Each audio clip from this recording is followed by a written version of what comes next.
I'm going to say this right now. This is a very long video. There is a little bit of structure to this, but it is all unfiltered. So if you are serious about YouTube, you want to grow your channel, you want to get your first 1,000 subscribers, and you want to eventually make money on YouTube by selling a product, getting ad revenue, etc., this video is for you. I don't care what niche you are in. This advice will work for any single niche. I've gotten over 1 million views on money maxing, and I've gotten over 12,000 views on this channel that has been dead for over a year. And it was the first video I've uploaded in over a year. So I've helped a bunch of people. I've helped myself get views. I've been doing the full-time content thing for about 3 years now. I'm going to share all my advice to you, and it's more simple than you think. Anyways, without further ado, please enjoy the video. Grab a coffee, sit back, relax, and enjoy. This video is specifically for people that are in either the self-improvement niche or a niche that you can solve someone's problem. So if you're in like gaming, etc., this is not the video for you. Without further ado, this is how you are going to lock in and make fucking money on YouTube. And I'm gonna look, I'm gonna stop swearing in my videos because I noticed that I do swear a lot in my videos. But here's the thing. This can replace your job potentially. And if you do it right, then there's no reason why it can't. Without further ado, let's get into it. So number one is you're going to have to find your strengths. You cannot bullshit. Oh my God, there goes again. I swear you cannot BS your way to making money online. You need to find out exactly what you are good at. This could be anything. For example, if you are in the self-improvement niche, I made a video like a few videos back, money maxing unfiltered. And let me show you this one real quick.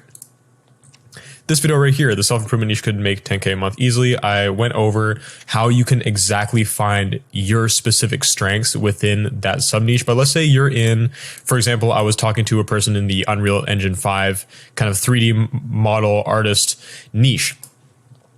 His strength could be all sorts of things. His strength could be 3D modeling. His strength could be making the mesh for the models, etc. You got to find exactly what you're good at and leverage that. So number one is find your strength. For me, for example, it's blowing up YouTube videos, it's growing channels, it's making viral titles, thumbnails, etc.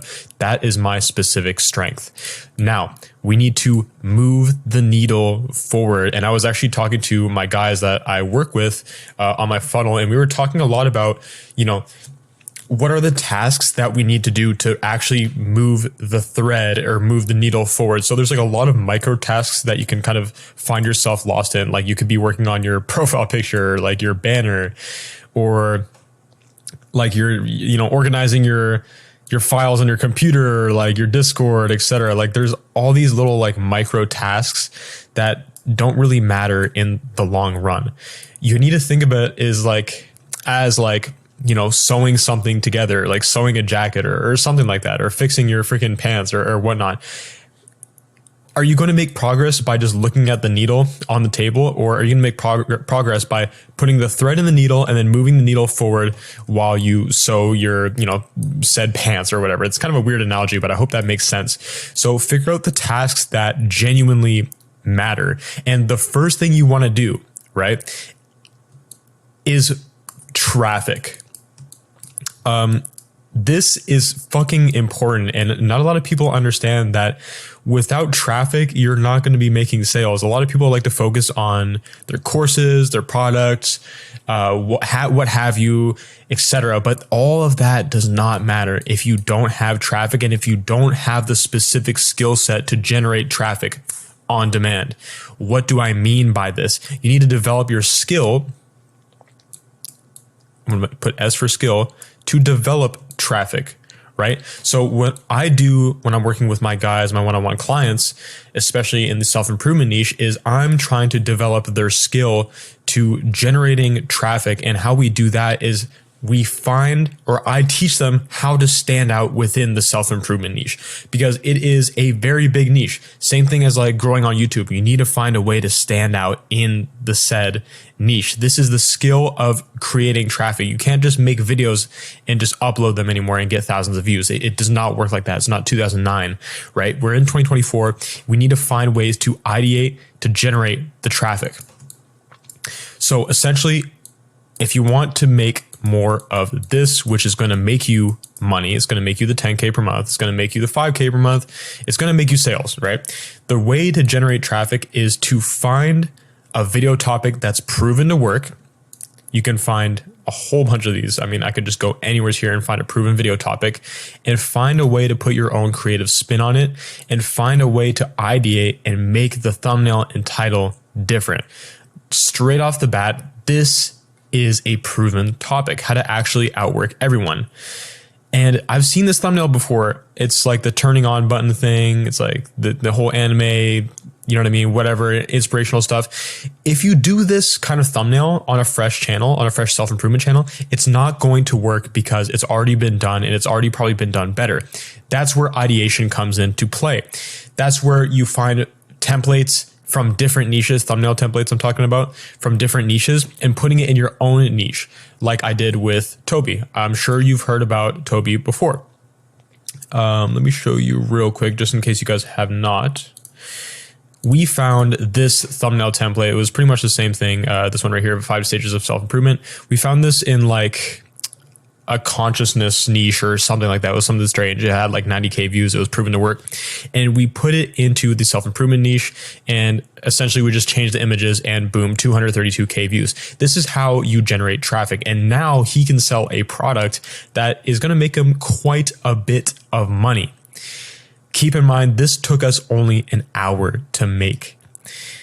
All you need to do is ideate and find a way to put your own spin on a said topic. The 5 stages of self-improvement could have been the topic of like, it could have been just like some random topic, like maybe let's say like nofap or looks maxing, etc. Like you could literally, like let's say in a different universe, Toby made this video and it was titled "How to Looks Max and Improve Yourself as a Person," period. And then it was just like some boring ass average thumbnail. It would have not got even 1,000 views, right? The reason why he got hundreds of thousands of views is because we ideated. So that is extremely important. I talk about this a lot. I'm working on something for my one-on-one guys, etc. But the main thing is you need to move the needle forward. And by doing that, to move the needle is you need to find traffic and you need to find unique ways of packaging your content. So traffic, move the needle, traffic. There you go. Now, last but not least, let's say you followed all these steps and you actually got views. You got like 10K views on your channel. You got 10K views on one video, maybe 20, maybe you hit the freaking jackpot, got 1 million views. Very possible, by the way, very much possible. Now you have traffic. Now you have eyes on your channel. Now you can solve a problem. You can serve your community. And what I mean by serve your community is I go really in depth with this in my other stuff. But essentially what I will tell you to do is run a lot of polls. That's my really dumb way of making a poll. Run a bunch of polls, figure out what the problem is within your community. So you're going to use your YouTube community posts or community tab, YouTube com tab, and you're going to run a shitload of experiments. You're going to run polls. You're going to be like, what do you have trouble with the most? Is it dating? Is it exercising? Is it looking your best? Is it money, etc.? And you're going to find out a lot of information of your community.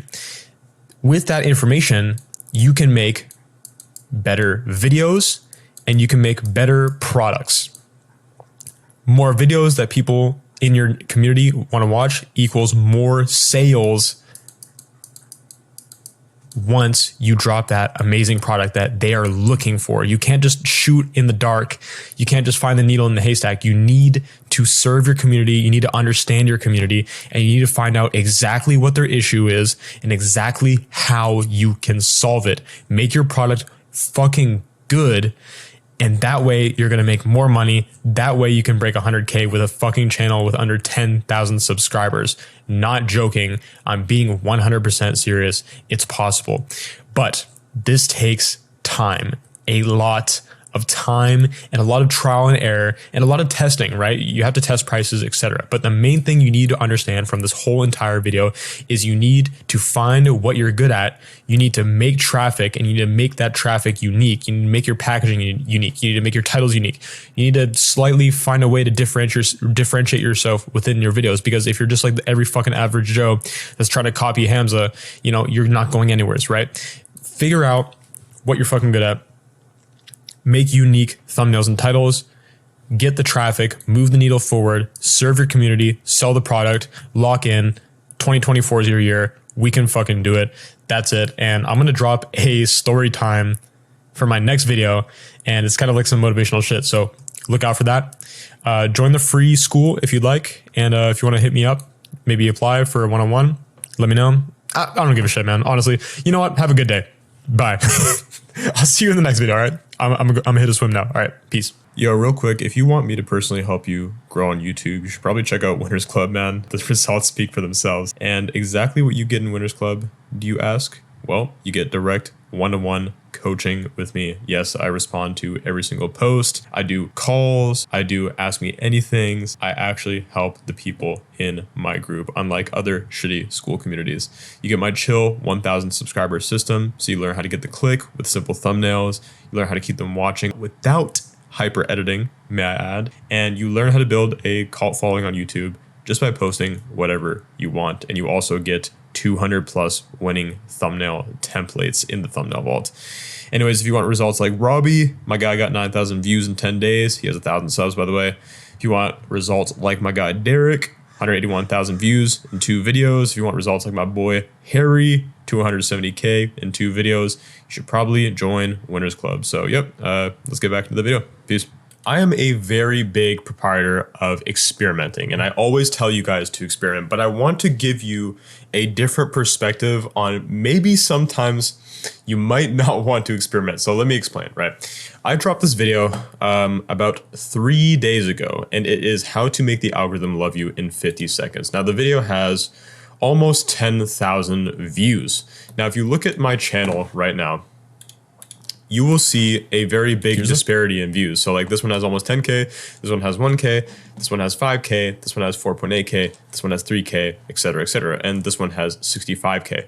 Now, listen to this, right? All of these videos took hours of my time to make and a lot of mental energy, right? This one right here took me like an hour to make, and this one right here took me like fucking 20 minutes to make. Now, here is where I want to give you guys a different perspective. When you find something that works, like for example, me, I found this that works, the 50-second courses. It's got 65,000 views and it's making me thousands of dollars a month, right? In the future and in the current future right now. So the reason why this is making me money because it's funneling people into my free school and then they go to my paid school, which is Winners Club. And if you haven't seen Winners Club, man, you should check out the testimonials. But besides the point, this video right here is making me a lot of money and a lot of future money. These videos right here are still making me money, but they're not making me as much money as this. Now, here is where things get interesting. This video took like an hour or 2 to make. This one took 20 minutes simply because I hired an editor to make this video for me. And editors charge like around 20 bucks a minute, and this video is only 51 seconds long. So if I spend 20 bucks for someone to edit this video and it's gonna make me potentially thousands of dollars in the future, I can literally just spam this style and get thousands and thousands and thousands of views without wasting hours of my time doing anything else. So I want to give you guys this example as a sort of lesson in, if you find something that works, figure out how to make it work without using your time. So it's really a simple equation for me.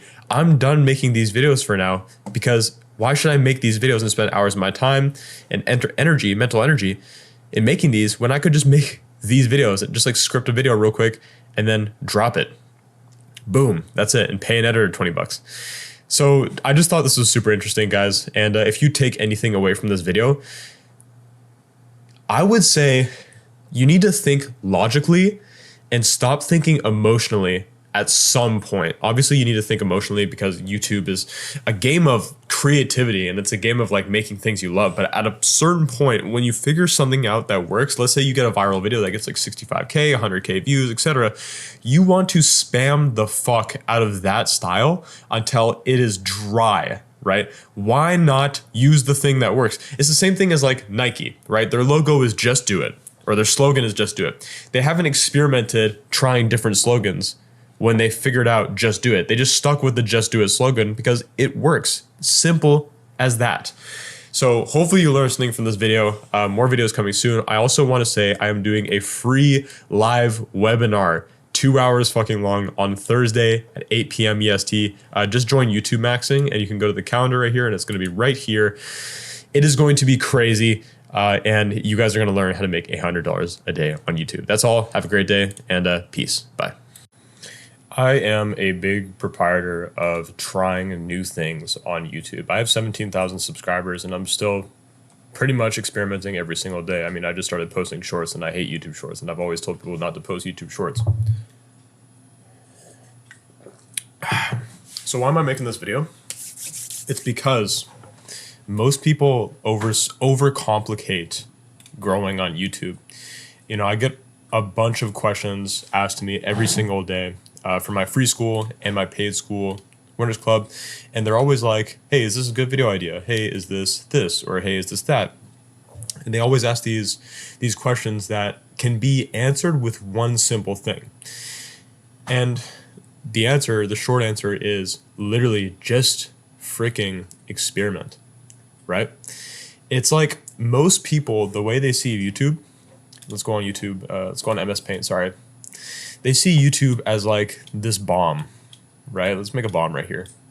And if they don't get 1 million views in one video,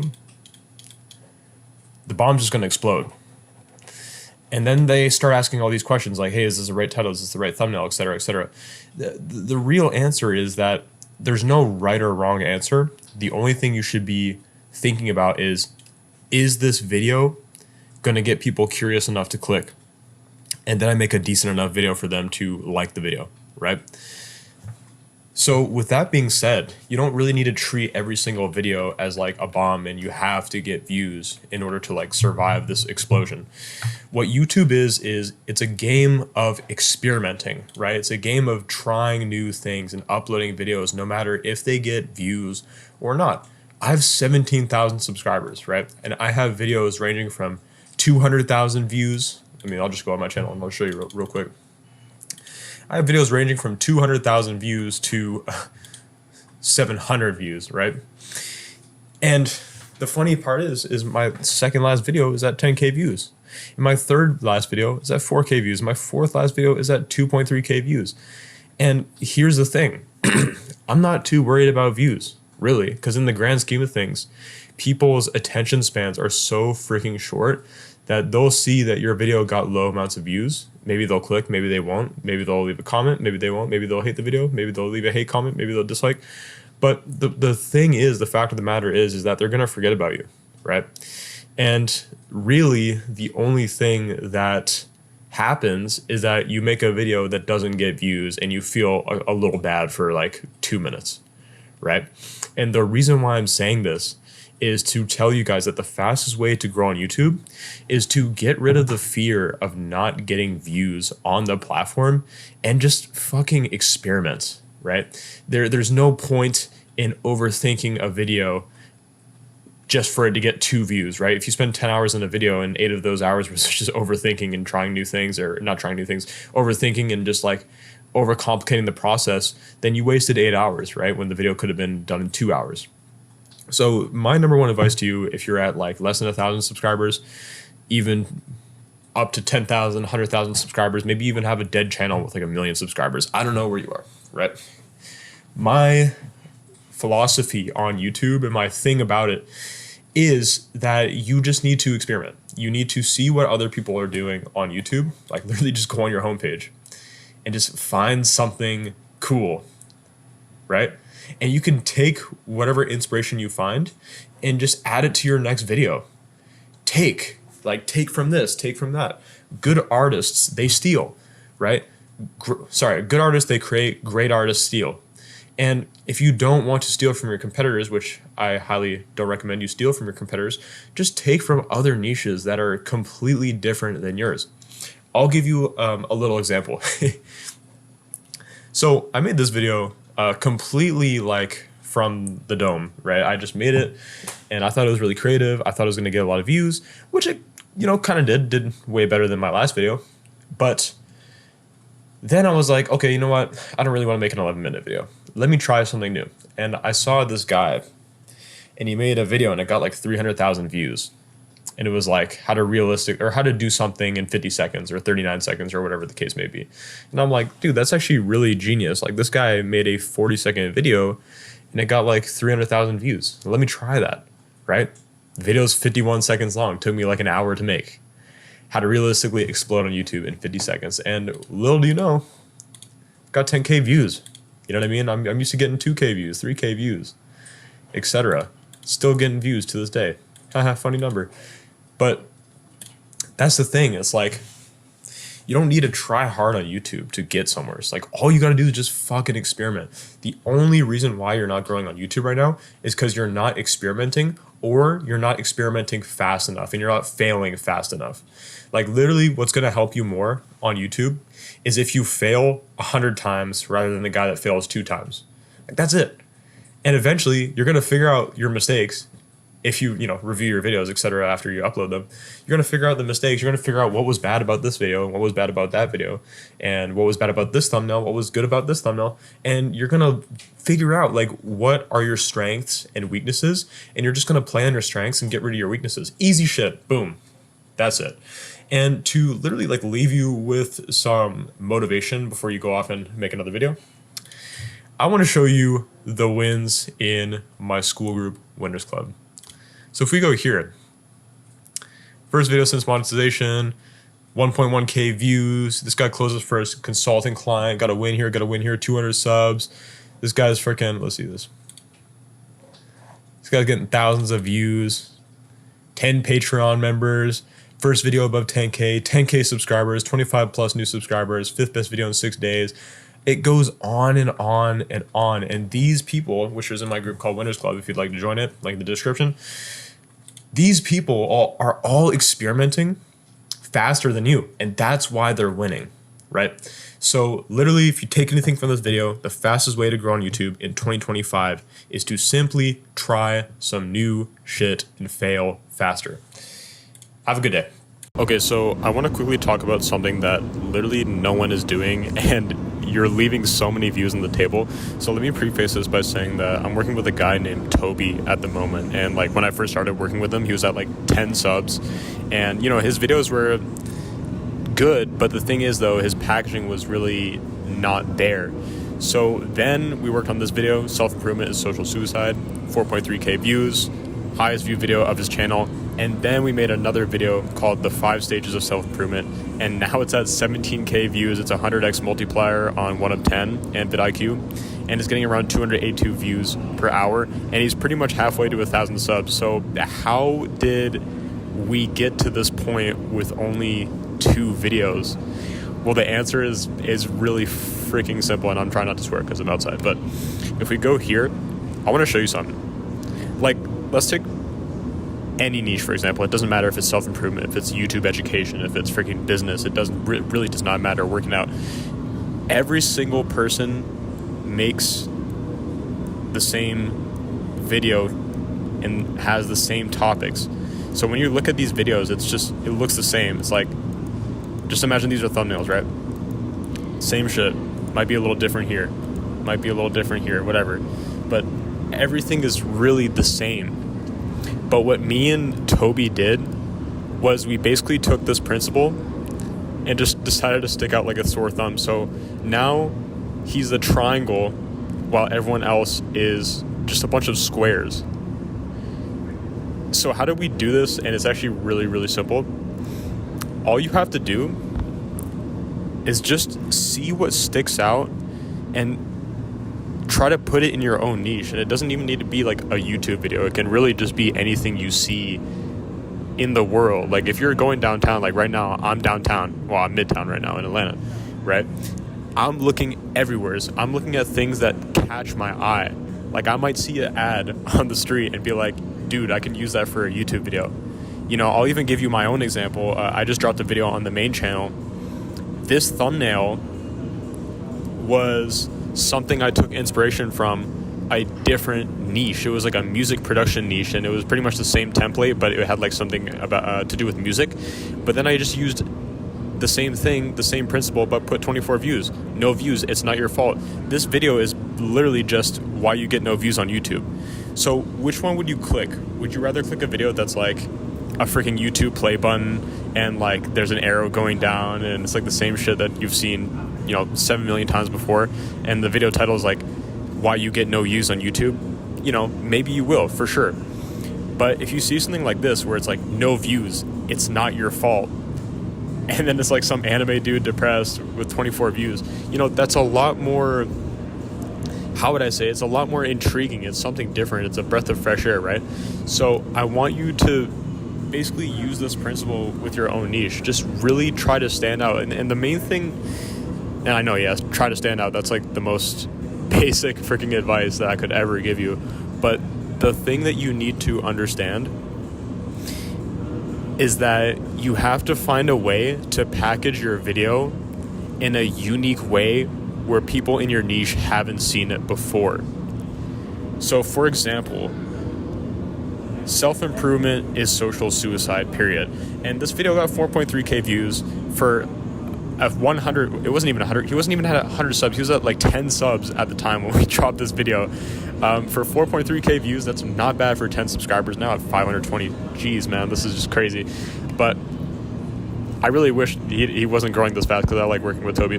But self-improvement is social suicide. Basically, the video is essentially why self-improvement is bad.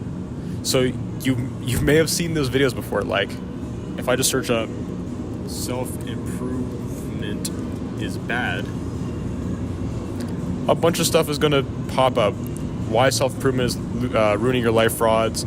Stop watching self-improvement videos. This is actually a really good outlier. Why self-improvement is ruining your life. Self-improvement ruined my life, blah, blah, blah, blah. Like, it's been done before.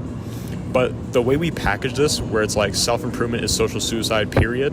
And again, it's the same template as my latest video, which is at like, what, 86 views right now. It dropped 13 minutes ago. It's kind of crazy.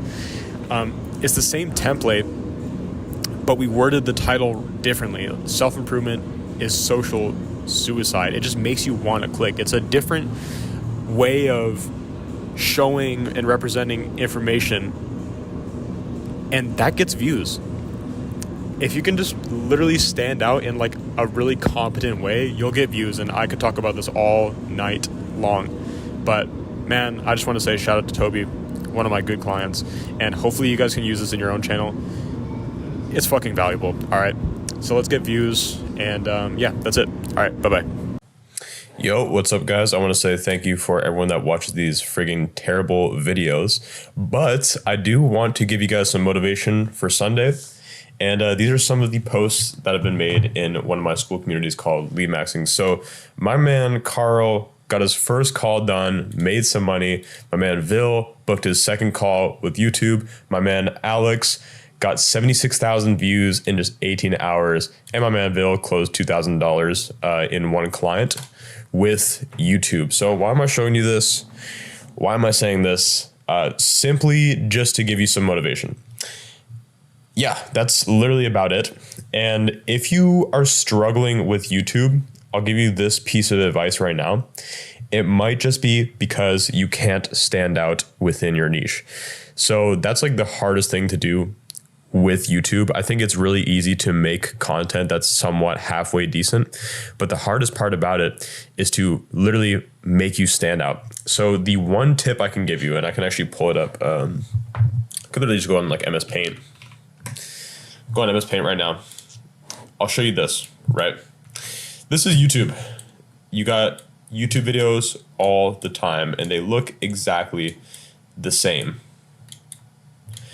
But then you come along, all right? You come along in your niche, and you stand out. You are a triangle in the world of squares. obviously this one right here is going to catch your eye rather than all of these people. And the funny part about this, well, there's nothing really funny about this, just me saying filler words.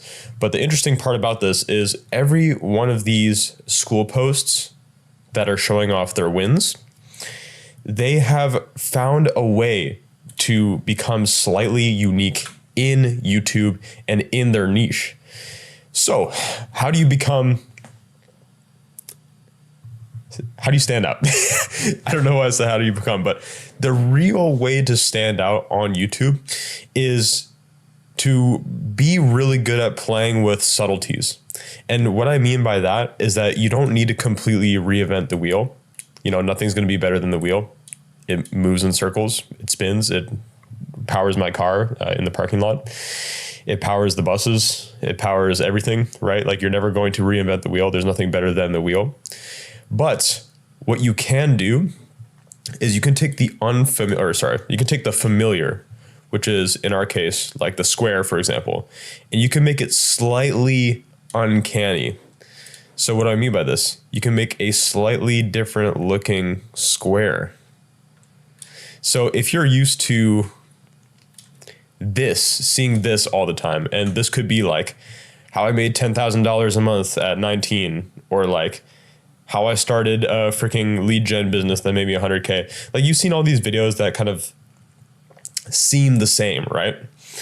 And then you come across a video that looks like this, and it's like slightly the same. The thumbnail is slightly the same. You understand the thumbnail, but at the same time it looks different. Then you're gonna click on this video simply because, and I've said this a million times now, you think there's new information within this video because the packaging looks just slightly different. Like it's familiar to the point where you understand what the video is about and you're not going to get confused and not click on the video, because 9 times out of 10 when people try to be creative, they lose the plot because people don't understand what the video is about.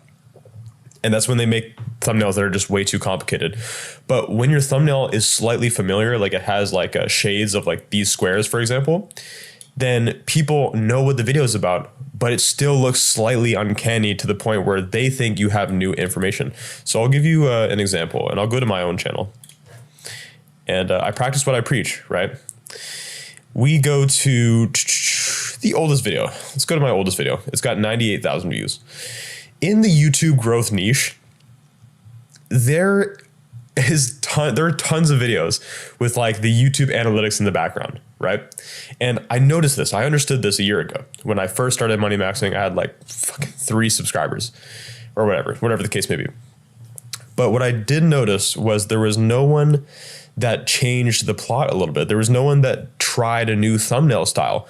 And this is where I capitalized on this. So what I did was I just took the average, YouTube growth thumbnail where it's like the analytics, etc. And by the way, this is a real screenshot of some analytics that I had, but this is from another channel.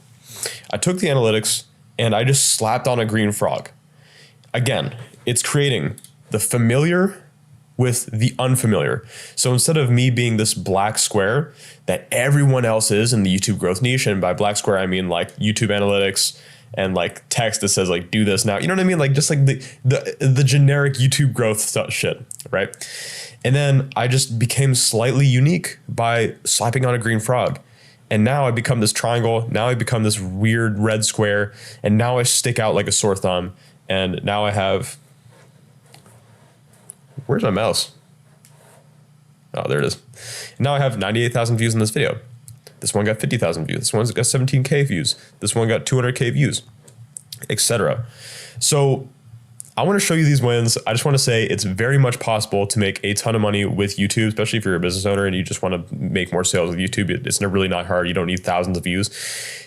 Like Vil, he closed a $2,000 client with 6 subscribers. And if you don't believe me, like, I'll just search him out right now. We got time. So he has 23 subscribers now, right? But when he closed his first client, he had 6 subscribers. So you obviously don't need fucking subscribers.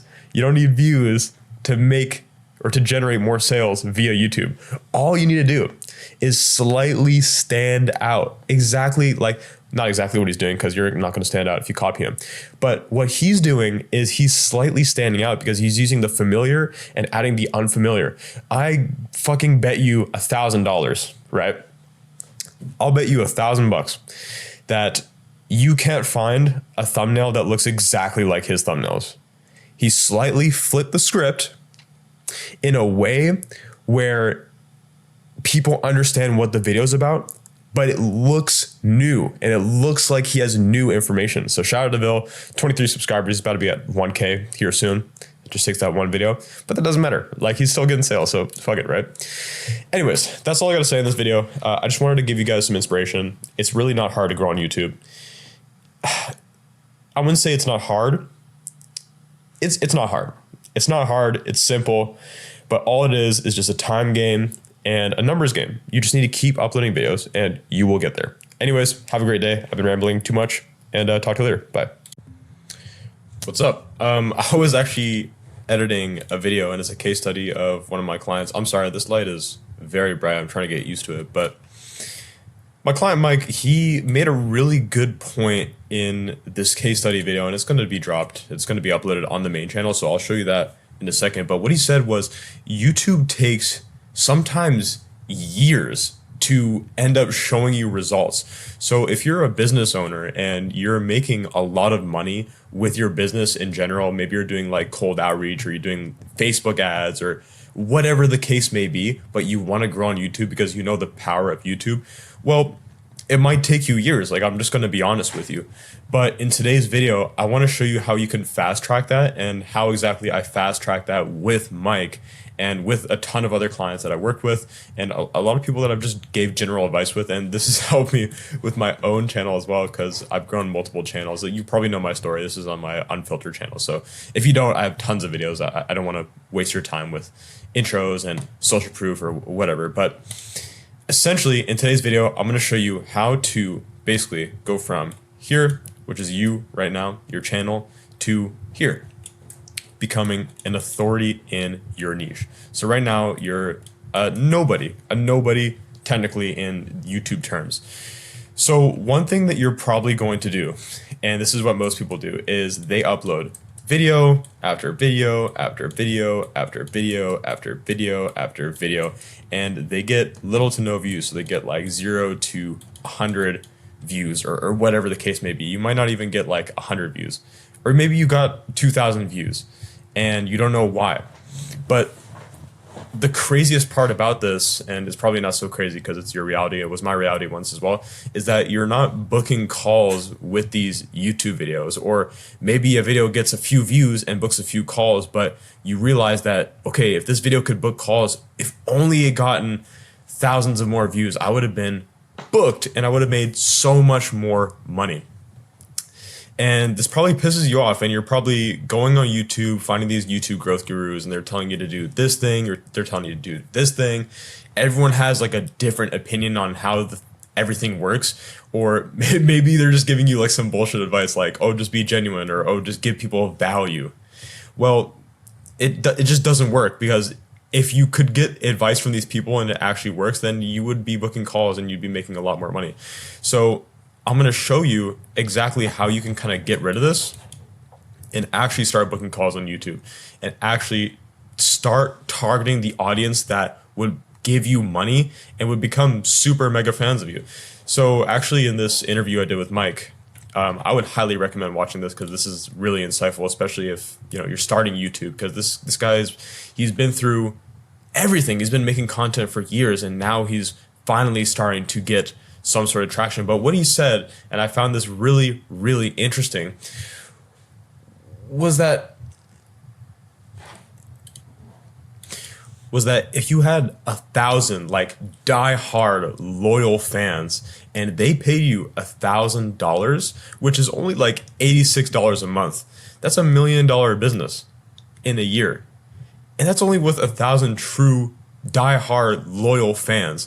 So you do the math. Like, if you already have a successful business and you're trying to expand and get inbound leads and grow your business and scale to like crazy numbers like $200,000, $500,000 a month, $1 million a month, then you need YouTube videos. And it's easier said than done. But if you do it correctly and if you do it the right way, like I'm going to show you, then you're just going to go from this time frame, which is just like years, 1, 2, 3, 4, 5, 6, 7 years, whatever, and things are just constantly changing, to this time frame right here, and it's just good content, value, and then you get results in like a 6-month, let's be realistic here, a 6-month time frame, a 1-year time frame.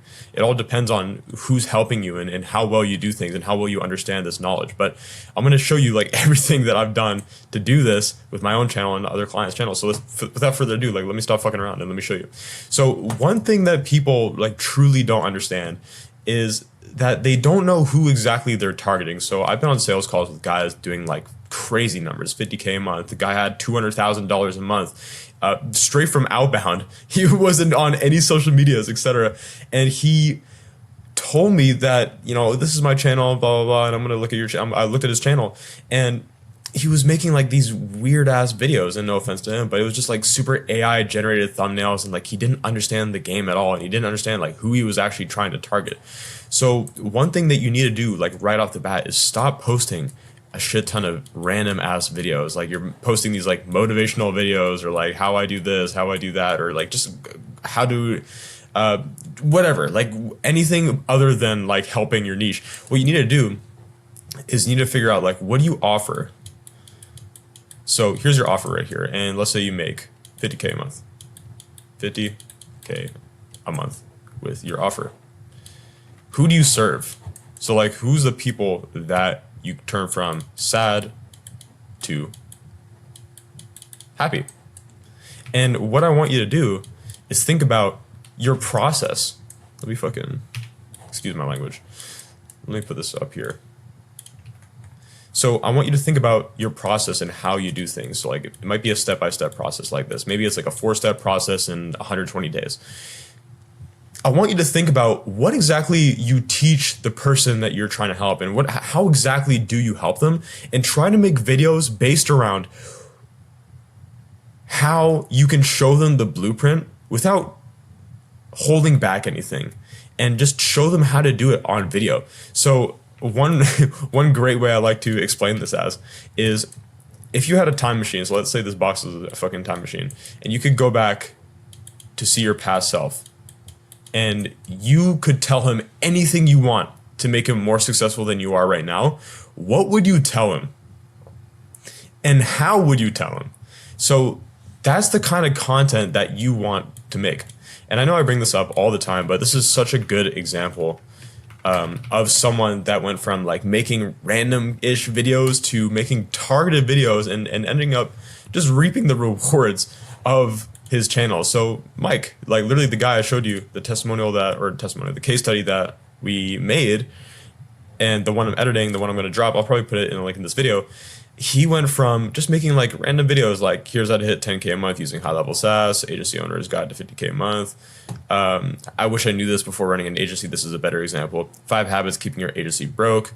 Do this to get ahead of 99% of agencies. These are all generally good videos, but they're not packaged in a way where it would appeal to the person that he's trying to help in his offer. And I made a really good video on this on my main channel. I'll show you guys that. It's money maxing. Yeah, it's this one right here. How to make thumbnails that grow your personal brand. And I described like exactly what and how and why this works. It's kind of hard to explain, but I explained it pretty well in this. But essentially, what you want to do is you want to figure out exactly who you offer and package videos in a way where you could just help them. So think about it like this. Think about you're making a course, a paid course. You want to make it as good as possible and as informative as possible. And then what you want to do is you want to package it in the right way. And if you want to package it in the right way, all you have to do is think about the conditions that your niche has, the problems your niche has, the pains they went through, every little thing that makes up your niche. You need to put it in a way where it's attractive to them in a thumbnail. So for example, like, let's go back to Mike. He helps agency owners charge 25K. YouTube's gonna be weird. Just gonna do this real quick. So he helps agency owners charge $25K for their marketing services. And essentially he went from like the Mr. Beast thumbnail, the Grow on YouTube thumbnail, like we all seen him before, to just thumbnails that really attract business owners, man. Like that's it. So the reason why this attracts business owners is because business owners, they like frameworks, they like systems, they like things that like are really complicated, and they in a way where it's like the person that is presenting the information, aka Mike, he looks qualified to talk about the thing. Even his titles, the most valuable funnel training you'll ever watch, 10,000 hours of experience, make 150K in 12 months, full guide. If you need to make $5,000 in 7 days, watch this. And it's all getting tens of thousands of views compared to the fucking 200 views, 400 views, 300 views, 200 views, etc. And funny enough, someone actually ended up copying his thumbnail and title. I'm pretty sure it was Ravi Abuvala. I think so. I'm pretty sure.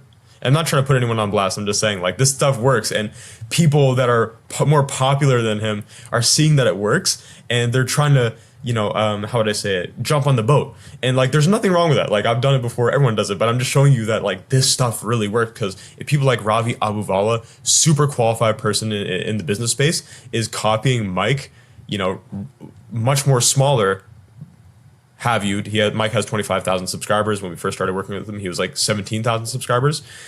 Then you know it just works. The most valuable funnel training you'll ever watch, 20,000 hours of experience. This is kind of copying, you know. But shout out to Ravi. I like Ravi Abuvala. Anyways, that's exactly what you need to do. And you need to make videos specifically targeted towards your ICP. And it's so fucking simple. And people don't understand this. And people will end up just making like the most weirdest videos. They'll end up doing YouTube shorts. They'll end up going on Twitter and like spreading their brain thin and doing all this stuff to get inbound leads. But really, the only thing that you need to realize is, and it's as simple as this: find who you help. So like this is me. I help people grow their YouTube channels and get more leads, get more business, and put more cash right in their little pockets right here. And what I would do is make YouTube videos exactly how to do this. And what people do is they come to me and pay me money for me to do it for them. Easy. Like that's all you need to understand. YouTube is simply a game of literally just teaching people what the fuck you offer and showing them how to do it for free. And you would be surprised how many people want to pay you to do it for them or to do it with them, right? That's the most important thing that you need to understand, is that you don't need to hold anything back. You don't need to keep secrets. You don't need to make bullshit videos talking about like mindset, etc. Obviously it's not bullshit, but you know what I mean? Like anything other than helping your ICP achieve their dream outcome, I think it's a waste of time, especially when you're starting from zero. So yeah, that's literally it. Like, don't make broad content. You want to make targeted content towards your ICP. And that's really all you need to do. And I could pretty much end this video right now. But I'll give you some extra little sauce, an extra little tip. If you're starting from zero, or if you're starting from whatever amount of subscribers, like 0 to 1,000. And let's just say you either have no views on your videos, or you have no views on your videos also, but you had one video that did really, really well, but you don't understand how it did well. What I want you to do is forget about broad videos. So broad videos. Forget about that. And what broad videos are, let me go here to my channel. Boo. Honestly, I could probably just like go here and find one of Ravi Abuvala's videos. Let's see. Let's go to popular. Yeah. 5 a.m. morning routine, $6 million / 6 million plus a year entrepreneur. Like, this is a really broad video. So I don't want, well, you do what you want, but if I were you, I wouldn't be making these broad videos. I would be focused on targeted videos. So let's write this down. Targeted videos. So what this is search-based videos. So straight up search. You want to be making videos targeted towards search-based. And what you want to do is you want to go to like any keyword grabber. So vidIQ is a really good one. And you want to see what's high searching, but also low competition. It's kind of hard to find one, but all you need to do is just make a better video than the competition. Like you could literally compete for these super, how would I say it, competitive keywords and do really well if you just make a better video than the other people. So if you're starting from 0 to 1,000 subscribers, or even if you're at 10K subscribers or 20K, it doesn't even matter. If you have a dead channel, like literally if you have a dead YouTube channel, all you need to do is just make search-based videos, because people are literally just searching for that. So you don't want to go for broad, you don't want to go for viral content as of yet, as of now. You want to go for targeted, and all you need to do is just make how-to videos. So how to X, Y, Z, and we go back to this. How do we get your ICP from sad face to happy and, you know, he's chilling, right? That's all you need to do. You need to make videos like that. So for me, I've been making videos like how to book more leads on YouTube. And I've done that right here. I'll show you. Let's go. How to escape the small channel cycle. Like that's a great search-based video. How to find video ideas that generate high ticket leads. And actually, this is ranking. Oh, let me just go here. This is ranking for the search bar. How to generate leads on YouTube. How to write scripts that generate leads for YouTube, etc. I guess it was here, but you know, it changed. Anyways. But keynote, my video is ranking for the top of search. Number 3, how to write scripts that generate leads for YouTube. Really good video. So all you need to do is make how-to videos and specifically target them to a very targeted group of people. So literally just who you help in your offer. Don't make it broad, and that's all you gotta do. I'm done talking. So have a good day, and I'll leave a mic video, or I'll leave the case study for the mic video down in the description below. So you have a wonderful day. I'll talk to you later. Bye. What's up, brothers? Man, you do not need a huge audience to make money off YouTube. I've literally done it with under 20,000 subscribers. And as you can see, I've made a shitload of money, and I've also made a lot of people some pretty good money. So let me explain. 100,000 views per video, you really don't need it. I think it's a vanity metric. And I am going to tell you exactly why. So I am assuming you have a teachable skill. I mean, this could really be anything. Let's go from like the bottom of the list. You could be fucking good at playing bongos. You could be good at breakdancing or snowboarding or sales or speaking or coding or game dev or anything. Snowboarding. Did I already say that? I don't know. Getting followers on Instagram. Look, anything sells as long as you're solving a pain. And let me kind of explain this a bit more. So what you have to understand is people pay for a missing puzzle piece. Like imagine if you had 1,000-piece puzzle, right? And you have been working on this puzzle for hours, and you've been just putting the pieces together. You've been scratching your head. You've been fucking pulling out your hair, figuring out how to solve said puzzle. And right when you're about to finish the puzzle, there's like one piece that's missing, and you do not have the puzzle piece. You are going to go to the ends of the earth to put this puzzle or find this puzzle piece and put it into your puzzle and finish it. And by puzzle, I just simply mean like any one of these. Let's go back to this example here. I'm assuming that if you're watching this video, you have something that you want to sell and you want to make money. Let's say maybe you work a job that you hate, or maybe you're not making enough money on your business, or maybe you're in school right now and you don't really like school and you want to see these numbers like $40,000 in your fucking bank account. I mean, 35K. This is actually, I'm not trying to humble brag here, but this is outdated because I think I made like an extra 4K after taking the screenshot. Look, I'm not saying this to humble brag, but I'm saying this to say that your missing puzzle piece is the video you're watching now. You want to figure out how can you monetize your skill through YouTube to make this kind of money with these kind of subscriber counts. I mean, 13K subscribers is really not a lot of people, and we're going to go into that. But yeah, what I'm trying to say is that people pay for that missing puzzle piece, especially on those huge puzzles. That's why you go to these people, right? You pay people that have a skill, a certain profession, to help you fix that puzzle and help you solve the puzzle. Let's say, for example, you're sick. You're going to go to the doctor. If you have a really bad illness that you do not know how to solve, you're going to a doctor. They're going to diagnose you and they're going to figure out exactly what you need to do. This person has that missing puzzle piece that you do not have. Let's say your car broke down, your shitty Honda Civic. Look, I've been there as well. But let's say your car broke down. I don't know why I freaking roasted you for some reason. I'm sorry. I'm sorry. I don't know why I said that. Anyways, let's say your car broke down, right? You got a check engine light. You don't know anything about mechanics. You're going to a mechanic to fix your problem. You don't know anything about cars. You're going to pay someone to help fix your car. This person, again, has the missing puzzle piece. And let's say this is also a crazy one. Let's say you have a toothache. You are not going to perform dentistry on yourself. I don't care who you are. You need someone to help you with that, right? It's the same thing. Dentists have a specific skill that is very, very lucrative, and they're going to help you figure out how to solve this pain.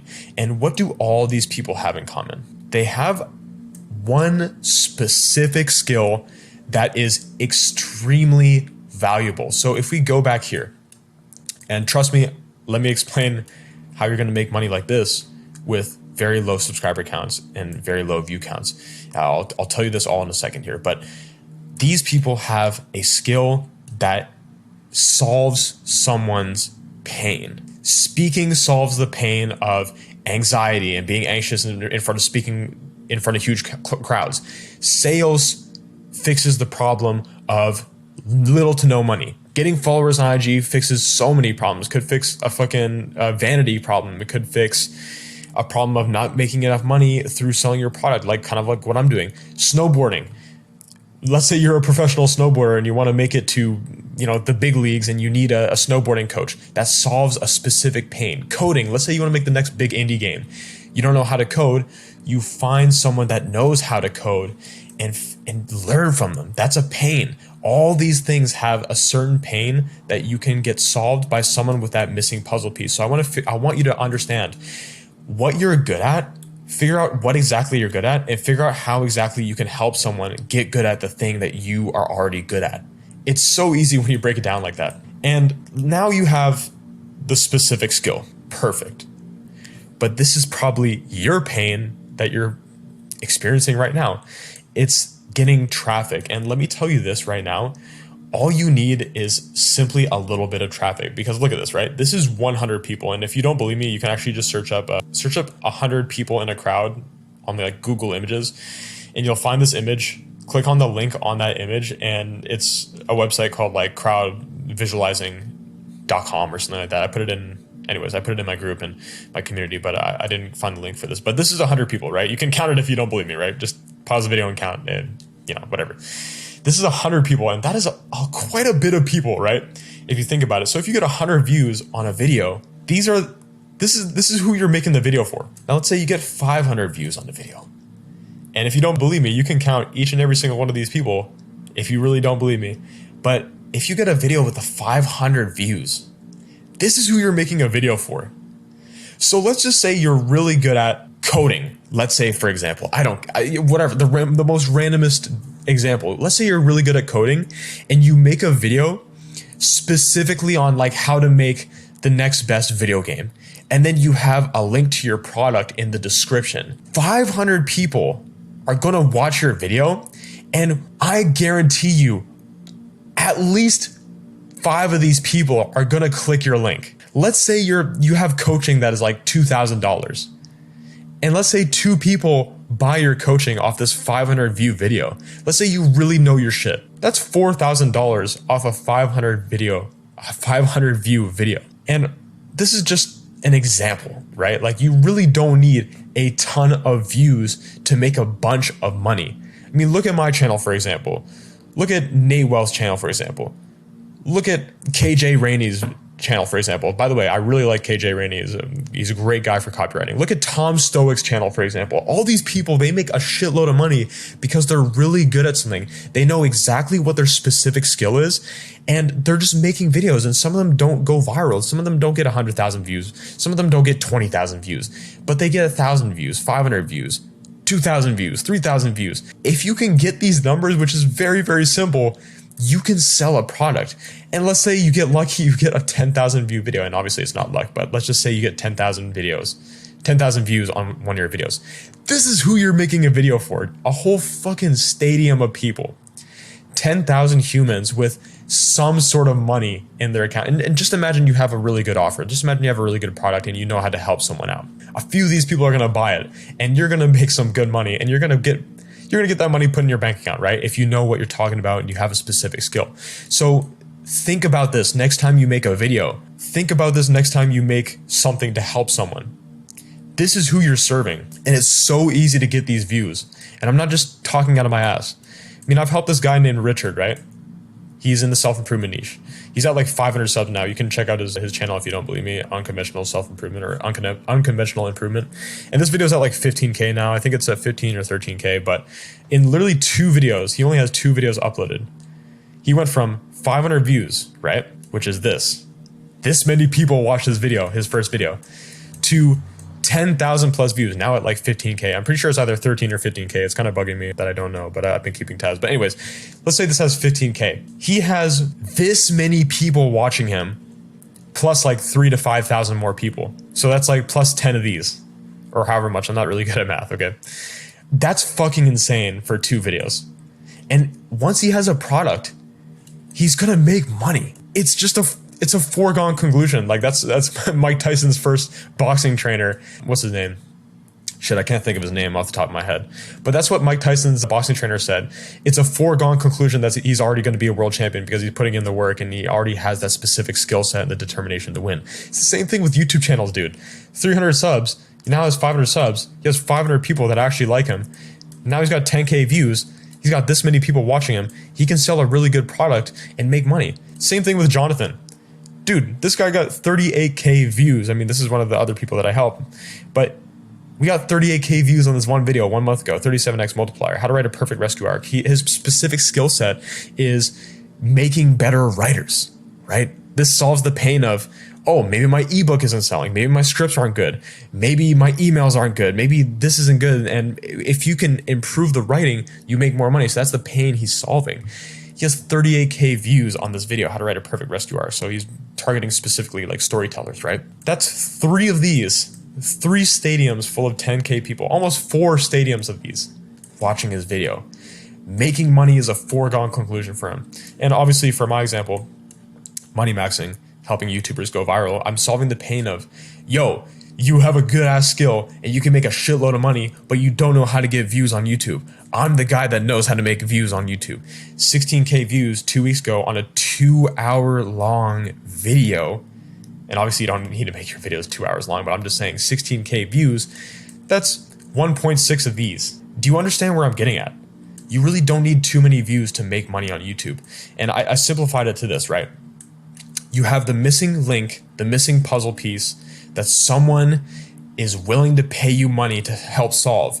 You have the idea for the video, and this is just you thinking about it. Then you transfer into teaching that specific skill and getting 100 people to watch you, 500 people to watch you, 1,000 people to watch you, 10,000 people to watch you. And you add that traffic, 500 people or even 1,000 people. This is 1,000 people, right? It's a shitload of people. And what's going to happen if you combine the skill that you can teach, the skill that you can teach people to help solve their problems and make a few videos, this is what you're going to get. You're going to get money in your bank account. This is actually a screenshot of my Stripe, and I'm going to just go into my Stripe real quick just to show you that I'm not bullshitting. This is just me and my Stripe account right now. I mean, I made in the past 4 weeks, netted 11.8K. This doesn't even include PayPal, which I could show you, which I'm not going to show you because I don't want to fucking humble brag a lot. But I'm just to show you that I'm not bullshitting, that you can literally sell your skill and make a fuck ton of money. I mean, let me refresh that right now. I refresh it again. Still the same thing. Let me refresh it one more time just so in case you don't believe me.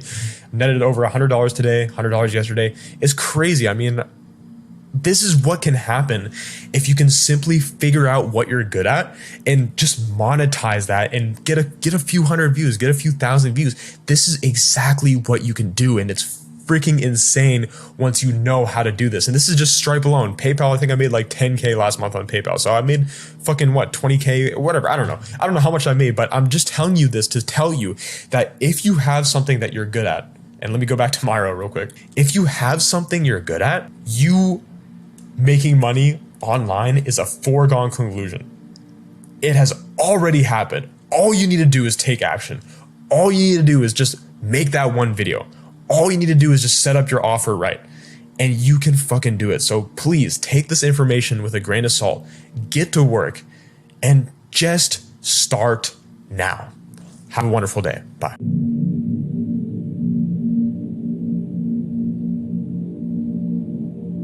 This video is strictly for people that have an almost maniacal drive to grow on YouTube. This is a YouTube growth mastermind call for my paid inner group called Winners Club, and I'm giving it away completely for free. So sit back, drink a coffee, and take notes. Yes, sir. I had one question actually.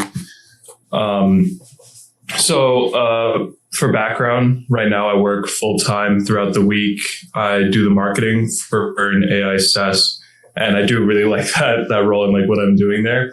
And for all my YouTube stuff, and I have a school community now, I'm making all the content on the weekends. And for about 4 or 5 weeks, I've been kind of batch uploading about 7 videos that I make on the weekend throughout the week. And so I was just kind of curious what you think on the amount of quantity I should be going for in that time. If I should be trying to like script out 7 videos and make them and do the 21 thumbnails to A/B test them versus doing 1 video or 3 videos, and how I should go about the decision on that number. I think with making YouTube videos, I was watching a guy. I don't know if you ever seen that like one Asian guy on YouTube. He talks about like sales all the time. He's got like the funky glasses. He looks like a character. Yeah, I have that guy. He's cool. And man, I was watching his videos and he said something really like really true.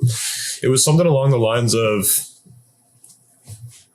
he made like this one tweet and it was just like straight from the heart, and it was his most viewed tweet, and he didn't like spend time on it at all. Like he just kind of like was himself, and it was the best performing thing he's posted all day or all week or whatever. So I think in terms of that, you have to find a balance of of the quality and the quantity. So for you, I would say you kind of have to do what you feel like doing at that certain moment. I wouldn't say like you have to bang out 21 thumbnails, because maybe you'll do good on the 3 thumbnails, but then afterwards it's just going to like the quality is going to go down because you're kind of forcing it. So I would say find a sweet spot of doing as much as you feel like doing, and then switching to something else when you start feeling like that little burnt out feeling that you get. Does that make sense? No.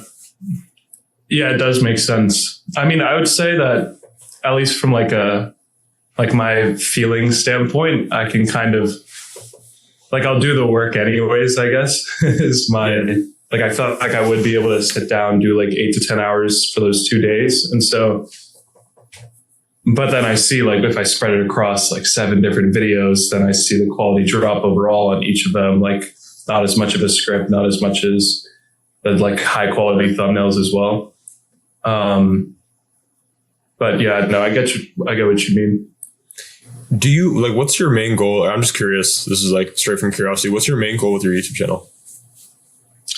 I want to create income on the side while being able to just write and record, which are 2 tasks that I really, really enjoy. And so I do want to create an income out of that. I'd say right now I am working full time at the same time, and I do really enjoy like what I'm doing there. I'm literally in a company with 3 of my friends. That's and sick. We're just having a good time there. But it's like my role there, it's not as fulfilling, I guess, as making videos that I think could genuinely help people. And so I guess my goal is to scale it enough that I can spend a lot more of my time making the videos. Right. Okay. Interesting. I'm gonna keep that in mind. There should be some improvements next week too. Yeah. Some more views coming in. Yes, sir. So, what's up, Nathan? Do you have any questions, Nathan Solomon? Yeah, what's up? How you doing? I'm good, dude. How are you? I'm good. I'm good. Just waking up here. It's like 7 in the morning. Oh shit, nice early morning grind, eh? Yeah. Well, I've been up since 5, but I got a little tired, so I took a nap. Yeah. Yeah, I'm just starting my YouTube journey for the second time. So I tried to start like a year ago, but I was not consistent. I think I posted one video and then gave up. It happens. So it's my second time around. And I started at the beginning of the month. I think I posted like 8 videos now, just focusing on long form. And yeah, not really getting too many views or too much traction. Trying a few different style videos and different types of thumbnails. Some I made my own, some from Fiverr. Okay. But yeah, just trying to figure out and try different things to see what works and learn from different niches as well as my own type of niche and see what's working for other people. But nothing really took off yet. I think I have one video with like 130 views, but everything else is under 100. I even tried one of your methods, which is like try to find something that people are taking like 10, 15 minutes to explain and just do it in like as quick as possible. So I did one of those videos as well. Yeah. But yeah, just trying to kind of figure it out. Could you send the channel in the chat? I'm just curious to see it. Yeah. What's up, James? What's up? Not much, man. Not much.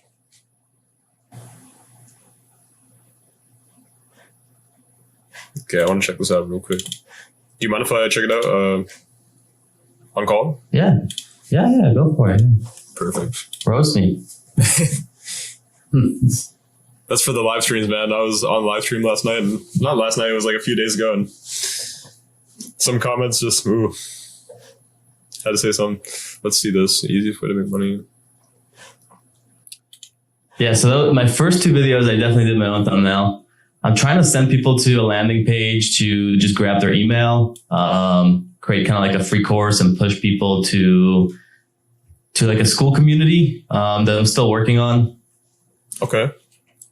So all kind of a work in progress. I have generated already like 12 leads from my videos, which isn't much, but it's something. And I'm like gaining maybe a subscriber or 2 per day. That's not bad, really. If you think about it, with 62 subscribers, 12 leads is not bad. Yeah. So, I mean, I'm getting some leads, but I'm not so worried about like the back end of everything, because I have a lot of experience with everything on the back end and how to like actually make money from these leads. Yeah. I have a lot of business experience with all the other ventures I've done over the last 8 years, but it's the front end, which is like getting organic like views and creating content that I'm having a harder time with. Okay. Yeah. I see. I would say. Yeah, I'm trying to do some Miro board stuff. Trying to do some actual videos of showing people how it works, and Yeah. I haven't done full talking head videos yet, but trying to kind of more explain. But yeah. Okay. This is actually good. So like, I've seen your problem a lot of times, like probably over like 200 times now. With it's like here's where you're at. Like you have a bunch of experience, and you can sell a product, and that is like perfect. You have no problems there. But the only issue I think is, and I haven't watched your videos, so I'll have to watch your videos and confirm, but I think it's literally just your thumbnails.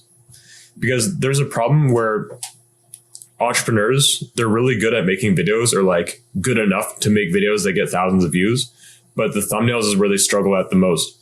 And then they'll like pay someone on Fiverr, like you said, or like they'll make their own thumbnails and they'll try to like copy what's working or like what's kind of like the norm. And it doesn't usually get anywhere. So what I would say for you is I would experiment wildly with thumbnails. Like I always say, like grab from different niches and try to get inspiration and try to come up with like something that just looks good and is also like slightly different. And I think that way you're going to get a ton of more views.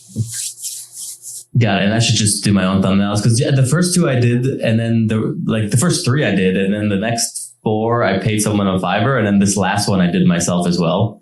The one I just posted last night, like 9 hours ago, I did myself. And that I stole straight from somebody in my industry that's getting like anywhere from 10 to 100,000 views per video. And he posts like 3 videos a week in the same exact thing. He does the same thing.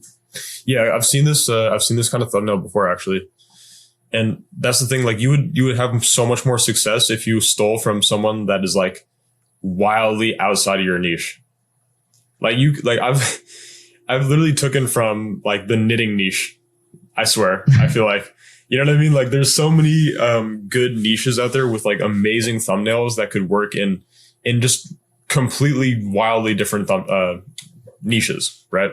Do you think it's good or okay to like keep it simple? Like, because I'm not good at making thumbnails. I don't have the time, which is the issue as well, which is kind of why I went to Fiverr. Because I think my thumbnails suck. Yeah. And I'm used to using Canva to try and come up with these things. So I'm like not super skilled with graphic design. Oh man, you don't have to be an expert at all. Like I'll give you an example real quick. So I'll also tell you before I say this, I'm just going to preface the reason why I kind of steer people clear from buying things on Fiverr. Oh my God. I have a story out. Like I don't want to rant to you guys, but I paid someone on Fiverr and it was just a nightmare. But, basically, like these thumbnails right here, they look really nice. But the problem is there's 2 problems. Like, first of all, it's more of like a picture rather than something to get your attention. You know what I mean? Like the graphic design is there, but it doesn't get someone's attention. Like this gets my attention more than this. Yeah. You know what I mean? And second of all, like a lot of these, no, I'm not going to say a lot because it's pretty much all the thumbnail designers out there. They only copy what's working for the biggest niches. So they're never going to give you that creative aspect because like to them, you're just like another client that's paying them like a set amount. Like they're not getting like a financial incentive or anything. So they're just trying to like pump it out as fast as possible. You know, wham, bam, thank you, ma'am. Boom, off to the next guy that pay me on Fiverr. So that's why I just love making my own thumbnails. And you can make the simplest thumbnails and they'll do really good. So I'll give you an example.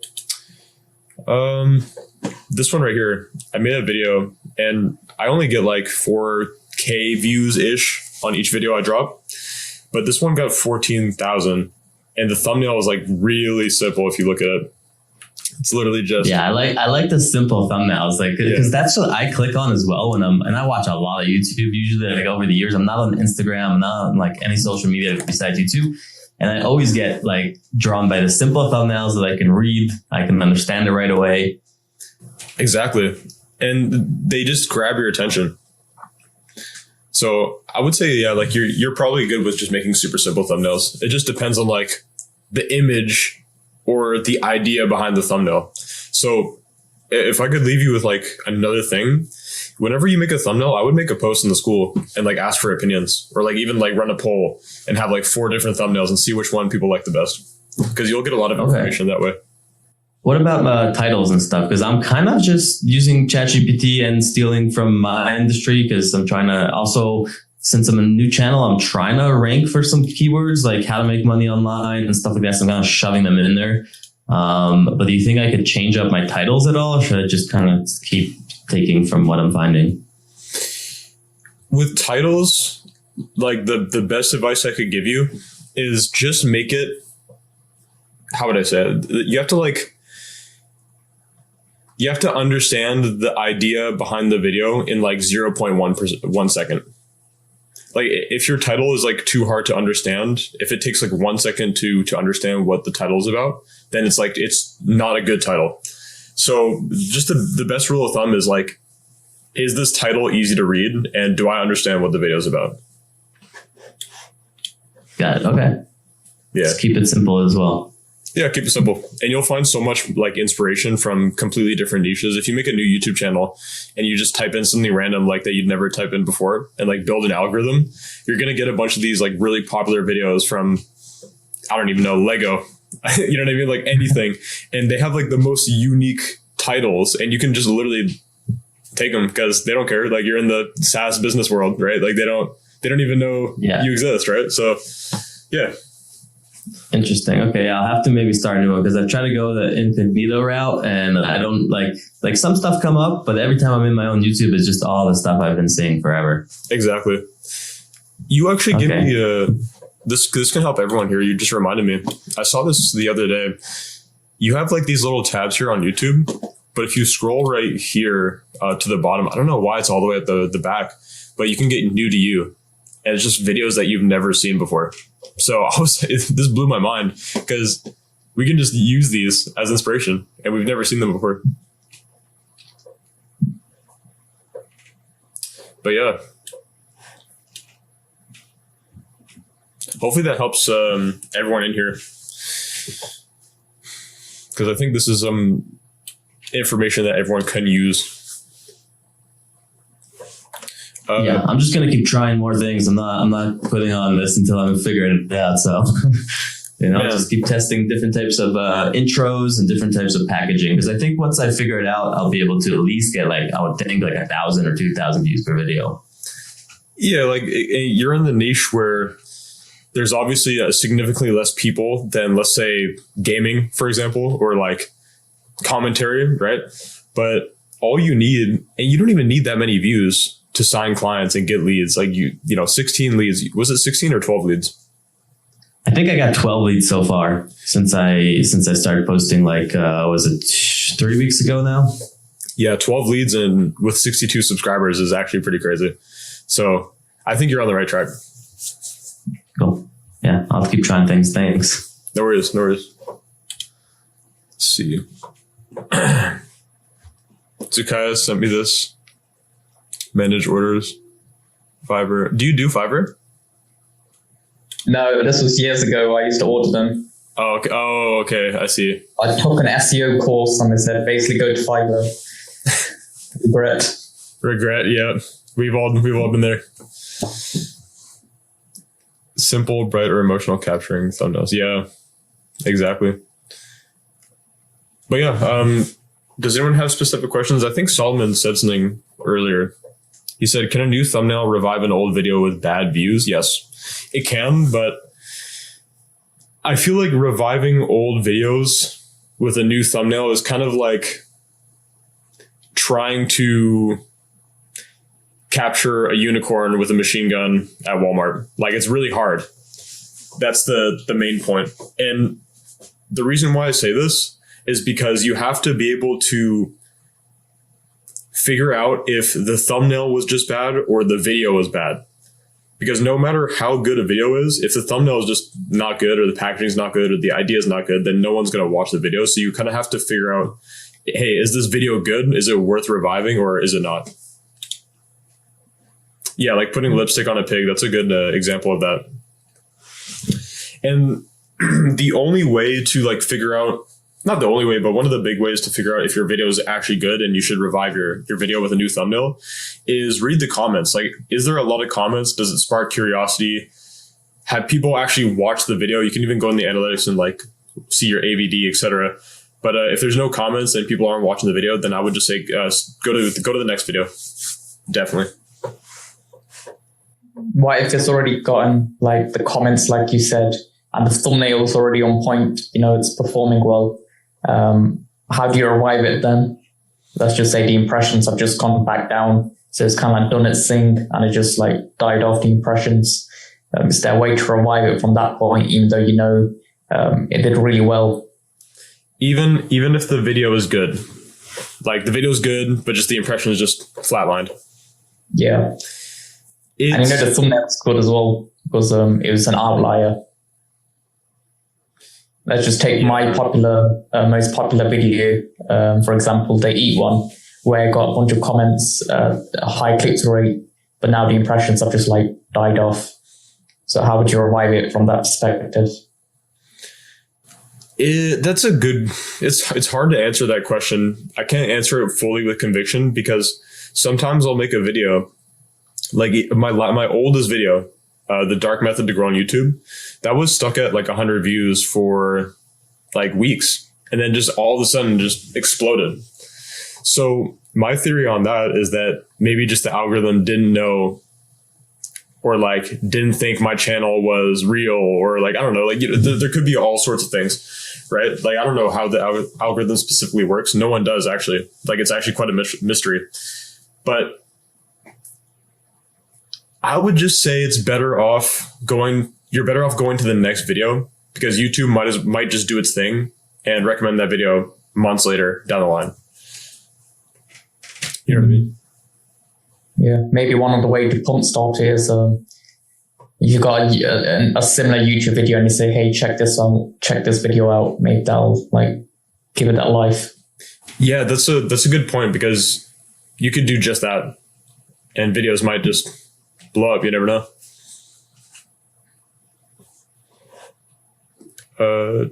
Is there anything you wanted to add, or was that about it?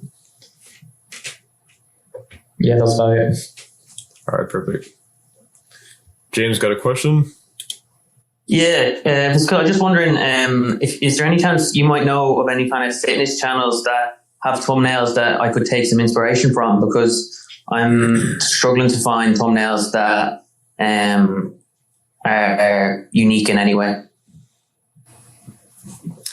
There's one guy, actually. Let me share my screen. And this guy's awesome. I used to work with him one-on-one. Oh wait, actually no, he's in the fitness. Well, I don't know. I'll just show you, right? Like, I'll just show you. So his name was Nick Lab.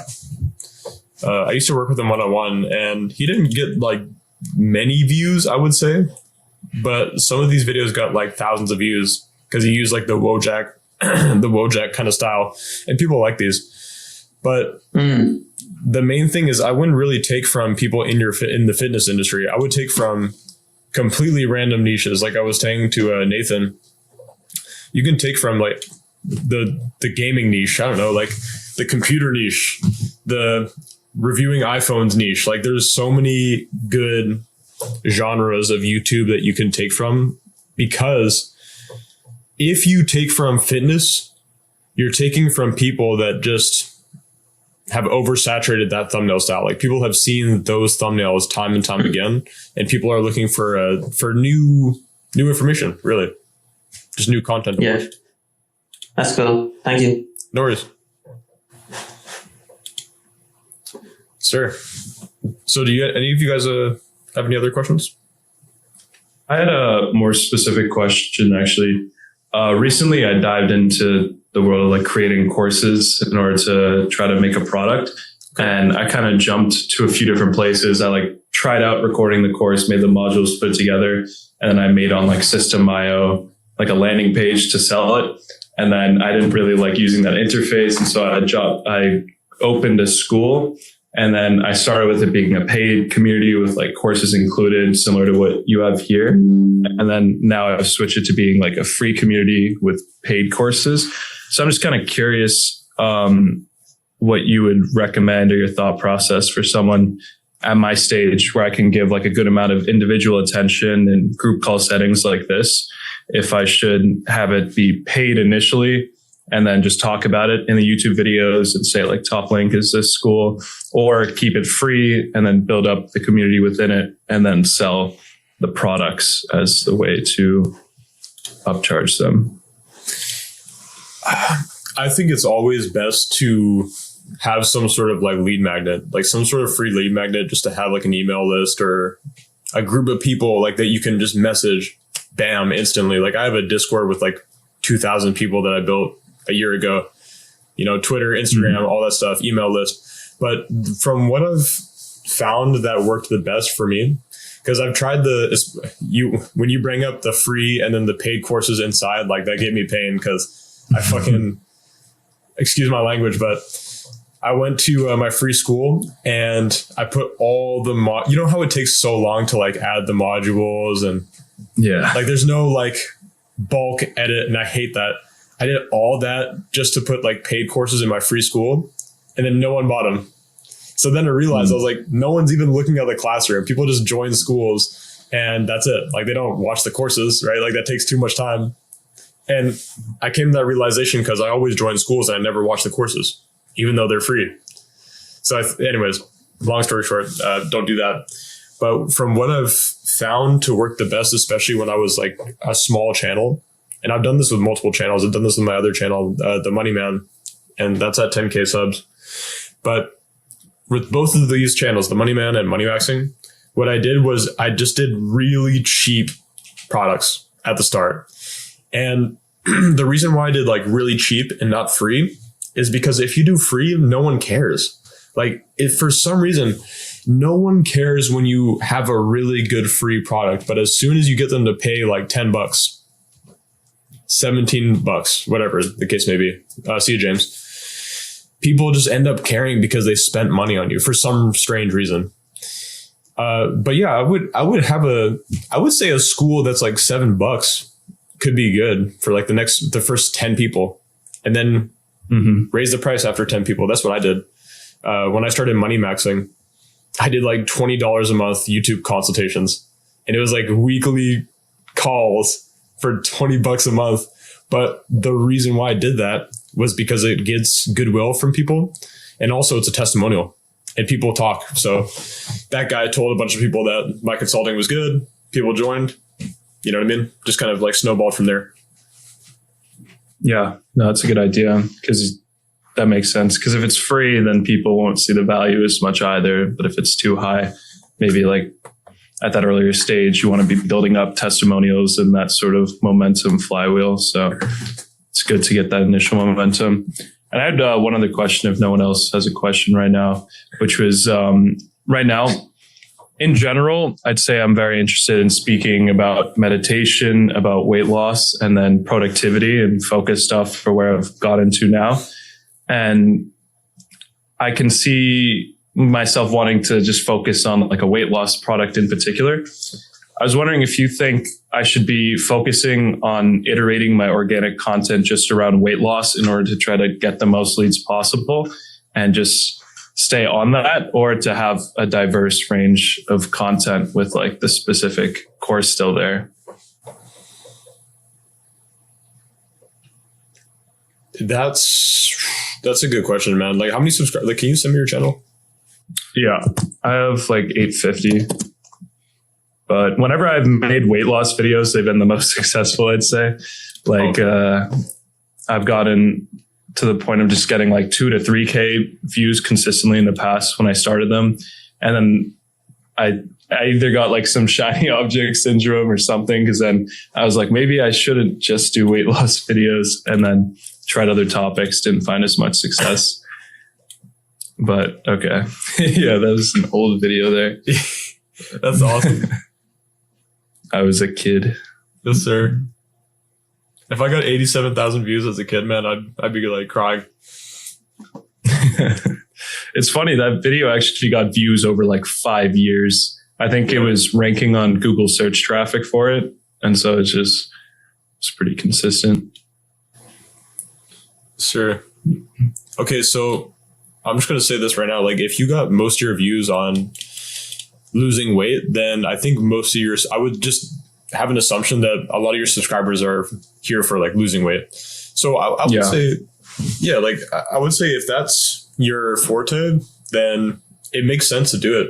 I was kind of scared because I remember seeing your channel before, and I couldn't recall if a lot of your subscribers came from like self-improvement or whatever the case may be, or like social skills, whatever. Mm-hmm. So yeah, I would say do that, man. Sounds good. I did. Yeah, I saw this. I was watching this video a little bit. How to stay disciplined while traveling. Because I just recently traveled, so I was like, okay, I might do that. You see my clip of doing push-ups on an airplane? I thought that was good. But my only thought was like, how dirty was the floor?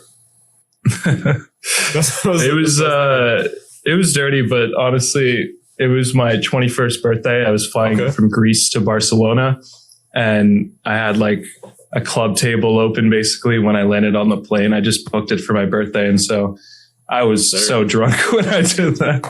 Bro, I was just pre-gaming on the flight, and then decided to do push-ups. Fuck yeah, man. Stay disciplined, you know? It's a balance. Life is a balance. Yes, sir. But yeah.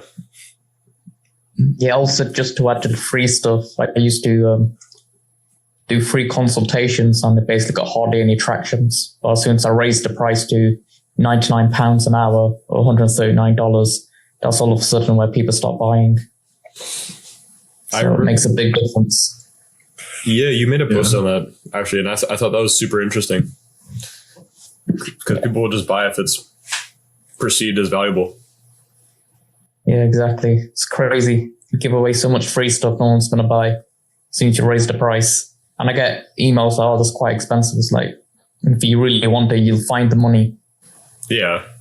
And if you think $100 is expensive for like SEO, then you need to focus on getting your capital up. Yeah, it's also, I guess it serves as a filter, doesn't it? Yeah, exactly. That's a really good point. Yeah. Paywalls are pretty good sometimes. They filter out the people that should be in your thing or should not be in your thing. Because when I had Winners Club at $17 a month, it was just a bunch of like little kids. You know what I mean? Buying like probably like. What's the difference between Winners Club and lead maxing? Yeah, so just to give you guys like, I was actually going to bring this up. Basically, anyone that's in lead maxing gets a lifetime membership to Winners Club. Lead maxing is, just to give you guys like a preface, like I love helping business owners grow, but I think that with my subscriber base, I have 17K subs. They're mostly in like general YouTube growth. So it just makes sense for me to have a school about general YouTube growth. And that's about it. So I'll send me your email and I'll send you an invite to Winners Club completely for free for life. Cool. So you don't got to pay $100 a month on lead maxing. I was going to make an announcement on that. Cool. Thanks. No worries. I got another question for you. I opened another channel for another one of my businesses. If you want to have a look at it, I want to post more regularly on there and generate leads locally here in Denver. I'm not sure what you think of like a direction to go for our actual local like business. I think, and maybe Zukaris can help me on this, but I think when it comes to like local YouTube channels, I think the SEO matters a lot. Am I right? Yeah, it makes a big difference. You not see shorts on there? That's so weird. There should be like 5 shorts posted there. Oh, I got a shorts blocker. Oh, okay. Yeah, I have one of those as well. Yeah. Okay, I was just wondering why they're not there. What were we saying? So SEO, which I've been trying to kind of do in like the descriptions of the longer videos, but I want to be more regular with posting. Okay. And make it like consistent so we can kind of generate leads. Yeah, like putting the address, phone numbers, and like trying to put some One of the things you can do is add semantically related keywords, because the way it works is, let's say you have an entity, Google, that's how Google figures things out. So let's just say you type in Spider-Man. What does Google consider an entity to Spider-Man? So it'll be like things like an object or a person or a place. So for example, if you type in Spider-Man, Tobey Maguire will come up. If you type in Tobey Maguire, Spider-Man will come up. So those are two entities that associate themselves with each other. So what you need to do is find these entities. So you can do it different ways, like literally go to a Wikipedia, type in your location, and you'll find different entities. So there'll be like bolded terms. Links is I did make a YouTube video on this, which you can check out. But you'd need to add those entities into the description as well as semantically related keywords. You're saying even like a business that's nearby to us, that's been there for a long time, could be good if we added that in the description? Is that kind of what you mean? Possibly, but in terms of, for example, I was doing this one audit for a business. They were trying to rank for something along the lines of Shut Blinds Bolton. And one of the things, the top ranking results put in their page that no other page put in the none of the other research results put on their page was Le Mans Crescent. And if you use Google Gemini and you type in what is Le Mans Crescent, it associates it with the city of Bolton and design. So that was an entity that Google's own algorithm considered to be related to that city as well as that industry. Interesting. Yeah. If you want to send that video, I'll watch it. I mean, I'll start trying to put some of this stuff in there. Yeah, sure. And for semantically related keywords, I built my own tools called Easy SEO Extension. And you can just download it on Chrome. And you can literally type in your keyword that you're targeting into the semantic sniper tool, and it'll just give you a bunch of, it'll basically type that keyword into Google and pull out the bolded search terms and related search terms. Because if you type into Google something like organic bird food, in the description, they'll put a bolded term, bird feeders. Well, Google considers that highly relevant to organic bird food if they're highlighting it. And I'll just, if I spelled extension correctly. Yeah, I think I found it. Easy SEO extension. I had a different extension I was using, detailed SEO extension, I think. Yeah, I used to use that as well. But it was just lacking some features, so that's why I Nice. made my own. It's pretty sick. Was it easy? Just curious. Was it easy to make a tool? Like, how'd you do it? They're pretty simple, especially Chrome extensions. It's literally just HTML, CSS, and JavaScript, which I don't know. So I just hired someone and basically just managed it. It only cost a couple grand, which is pretty decent for it.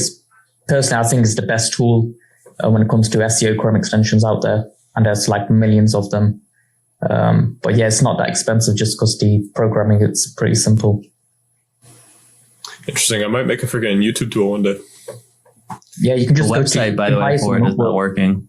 So I could see it on Chrome, but when I click on the website, easyOextension.com, it's giving me... Yeah, I let go of the domain. I didn't need Gotcha. it. Okay. Yeah. You can use it without it. Yeah. I was just letting you know. Also, another YouTube tip is what are you trying to go for? What's your business? Furniture store, is it? Yeah, for this one, we're an outlet, so it's mostly furniture, but we have all kinds of different things on sale. We work directly with like big brands. I don't know if you're familiar with like Costco and like Lowe's, Home Depot, a bunch of different big retailers and brands. And we get overstock. We get new shipments every week. Everything's on sale from like literally 20 to like 80% off. So we're just trying to get more people to know about us and come in the store and save One of the money. things you can do is have your seed keyword. So let's just say, for example, it's furniture store Denver, and they'll basically just have a bunch of questions or queries related to that.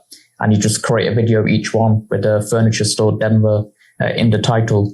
And then basically you just get that relevance through the search engine. It'll consider you hyper relevant for that term. And when people are typing that into Google and YouTube, you'll naturally just show up. So instead of just one video trying to hit it and get that, it'll be multiple videos. So you'll just do multiple videos with the same exact title? Not the exact title, but that title will contain that keyword. Just furniture store Denver. Okay, so I could just go for because our website is actually ranking really good for SEO. We've been putting in SEO work for the last like year or so. I have a few VAs from the Philippines that are doing full-time work over there, writing content and different stuff on page and off page. And we're ranking really good, but I guess that could be a good idea. Is just use our best keywords and just start putting them as titles for videos. Yeah, that'll help. And on Google, if you search them up, they'll show, if you use a tool like SEMrush, you've probably heard of it. If you type in like a keyword, it'll show you in the tool if there's a video showing up. Yeah, I have SEMrush. We pay for it every month, so I'll check that out. So we appreciate the help. No worries. Also, just to add one more thing about this, you probably have like a Facebook page for this, yeah? Yep, Facebook and Instagram and LinkedIn, all those. Correct me if I'm wrong, but do you see all your traffic coming from Facebook? So funny enough, from the Facebook page, not so much, or the Instagram page, not so much, but this business was pretty much built on Facebook Marketplace. Okay, yeah, I see it. Makes sense. Yeah, but not from the business page. It's from our personal profiles. Honestly, like I might, like I feel like some people could promote their YouTube channel on Facebook Marketplace because that shit is like overpowered. It's insane. It's honestly insane, and it's free. That's what I mean. Like I have a buddy, not really a buddy, we haven't talked in a while, but I know a guy. He has like a landscaping company, and he's doing like absurdly well. And it's solely Facebook Marketplace. Yeah, it's really good. Like 3 years ago, and like right during COVID, there was like a huge shortage on like motorcycles, and I've been riding for years and I have a lot of experience. Okay. With sales and everything. I flipped in 6 months, like I think 250K worth of motorcycles, It was That's pretty. It was crazy. pretty insane. Literally all Facebook Marketplace, buying and selling them on Marketplace. So Marketplace has made me a lot of money. Man, that's actually insanity. 200 is that Yeah. like in like gross volume, or like how much do you think you'd profit? I profited 100K. Oh my god, that's crazy Yeah. as fuck. It was pretty nice. That's awesome. And like 6 months, I was working like 16-hour days, like Yeah. buying every motorcycle that popped up that was a good deal anywhere in the state. And yeah, it was a lot of work, but it was worth it. That's actually really sick, man. You should make a video on that one day. Like if you have a personal brand. I always wish I videoed half the shit I did. I like had success drop shipping. I made like 100K on a store, my second store, and then I sold it for 150K. So I had a lot of success in all types of different businesses that I've tried. I did like a motorcycle giveaway at one point and made a bunch of money, and I never videoed any of this stuff. I'm curious about the dropshipping thing. When did you make that on dropshipping? Was it like in the golden days or what? This was at least 6 years ago when I was doing drop shipping. I got into it back then. My first store failed and I didn't really know what I was doing. And then the second one just took off and I sold like 650K worth of this like pet brush product in like 30 days. So I scaled up really quick. I had like 22,000 orders in like 30 days. And then at its peak, I just decided to post the entire store for sale. It was like a branded one product store. Yeah. With a few upsells and stuff. And I posted it and some guy actually bought it for like 150K and just paid me for the whole store. Wow, bro. That's So I just insane. exited on it and then tried a bunch of different businesses that failed after that. Yeah. Until I found one that worked. What were you using for the traffic? I'm assuming it's Facebook ads. Facebook ads. Yeah. Facebook ads. It was all Facebook and Instagram ads for sure. I had so many issues with that. Like I had PayPal that like hold 300K while I was scaling up for like 2 months. It was ridiculous. I had issues with my suppliers because I scaled up so quickly. I saw everything was like working. So the more money I spent on Facebook ads, the more money I made back. So those points where I was spending like 10, 20K a day on Facebook ads. Were you shipping from China to the US or did you buy in the products yourself? I didn't know. I just launched a store and it took off. So I just shipped from China. I found like How long did the delivery take to get to your customer? Like 2 to 3 weeks. Okay. Did it in mind? I mean, I let them know, I let them know it took some time. It was a new product on the market or whatever. And then I try to speed it up. So then I white labeled it and I put my logo on it and I ordered 5,000 of them in to the States to try and ship them faster. And then I just sold the store. So I'm like, yeah, fuck this. I'm out. Yeah, I did some drop shipping, but it wasn't like to that level. Yeah, it was just, I think, right product, right time. It was the same thing that you kind of do with your thumbnails, by the way. I found something that was working. Like I saw an ad for it on Facebook and the guy was doing it. And I looked at his website and I already had kind of like an overview picture of how dropshipping works and everything. And his website was ass. So I just took it and made it better. And then I just ran ads. And that guy actually tried to sue me. Like 2 weeks in, he saw all my ads. I had ads with like 10 million views and he tried to sue me. And I'm like, bro, this is not your product. What are you? This is just a dropshipping product from China. So I just like ignored him and nothing ever happened. But he tried to take me down because I destroyed his market. I know he's mad as hell. He was for sure. He started my video with like 10 million views and he's like, damn, this guy's making so much more money than me. He's like actively tossing and turning in his bed right now. Like we're just like laughing about it. That's how this stuff works with dropshipping though. You just gotta find what's working. You don't want to test stuff that's not necessarily working. If you know somebody else is selling it and you could put a twist on it, just like what you're doing with the thumbnails, same idea. Yeah. You could make it work yourself. Where did you sell your site on? I'm assuming you sold on Empire Flippers. I think it was Flippas and I posted it on Shopify had a marketplace as well. I don't know if they still do. I want to say they do. They have their own marketplace to buy and sell Shopify stores. So I posted it on there on Flippas and I got a decent amount of interest on both. Most of the people just kind of wasted my time, but one guy was really serious. It took like 2 weeks to sell it. Was back and forth for a while. A lot of Skype calls showing him all the numbers and the data, the ad accounts and like everything. And yeah, he put money in escrow and like 2 weeks later I got paid out. Did he make a profit? And then I think that thing died. He didn't know what he was doing because the problem was he had no experience and he was trying to buy something that was running, but he had no experience, which is why I was trying to buy it and running.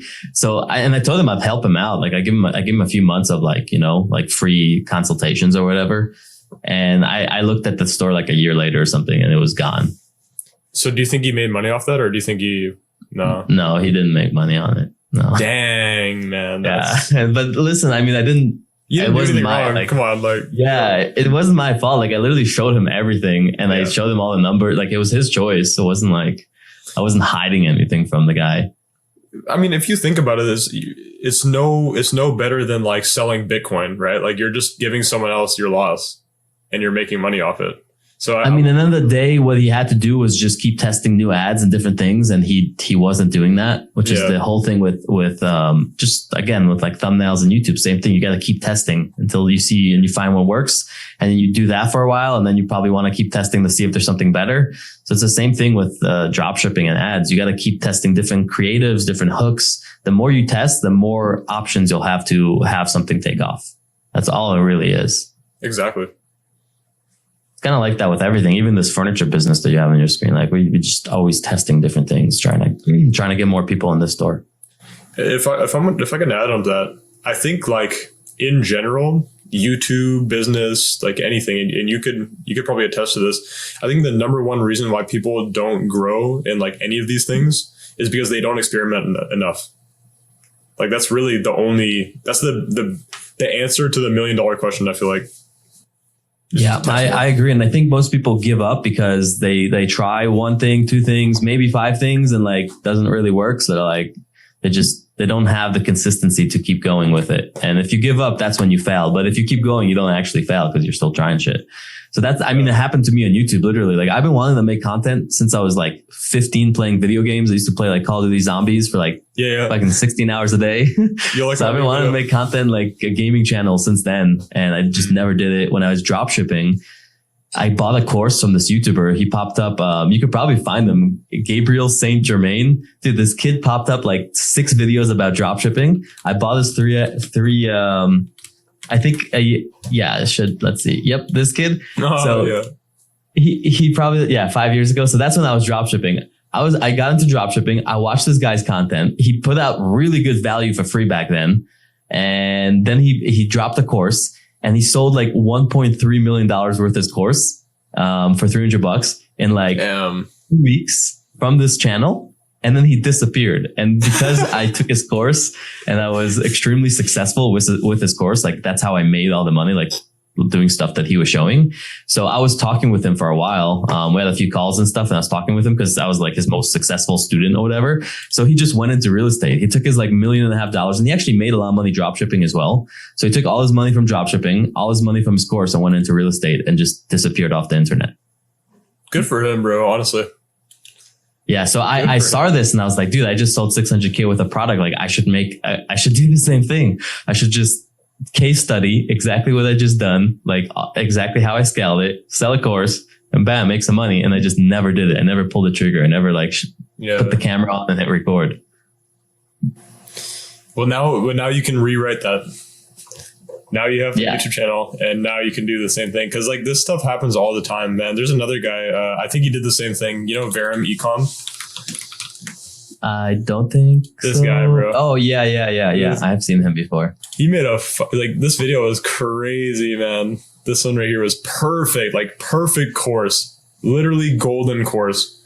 Like if you want to model yourself off someone and if you're making a course like this guy, bang. But he did the same shit. Like he just last video 3 years ago, boom. Probably just made out. He made a bunch of money from the course and they either spent it all and they're gone or they put it into something better. Yeah, exactly. You're either like in the real estate. I've done that a bunch of money I've made. I just wasn't very good with money. I just spent it on shit I wanted. Yeah. What do you spend it on? Don't tell me you bought just a big car. No, I spent it on, so I skydive a lot and I spent it, it's an expensive sport. So I spent a lot of money on skydiving, and then getting into that hobby, traveling a lot, love traveling. So I've been all over the place. I spent it on good stuff. Like I didn't spend it on stupid shit, to be honest. Except for one time, all the motorcycle money went into parties and drugs for like a year, which was really stupid.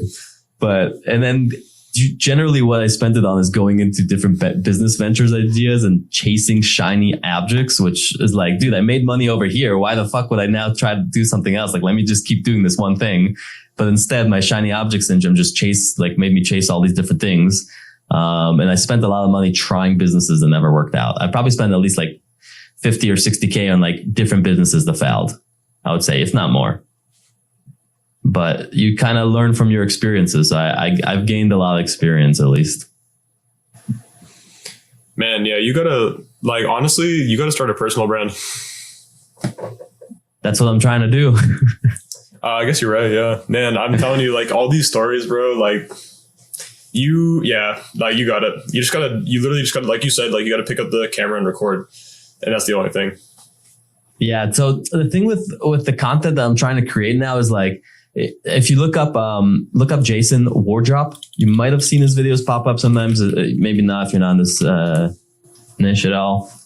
So this guy, I've seen this guy before. Yeah. Yeah. So he's the top Go High Level affiliate.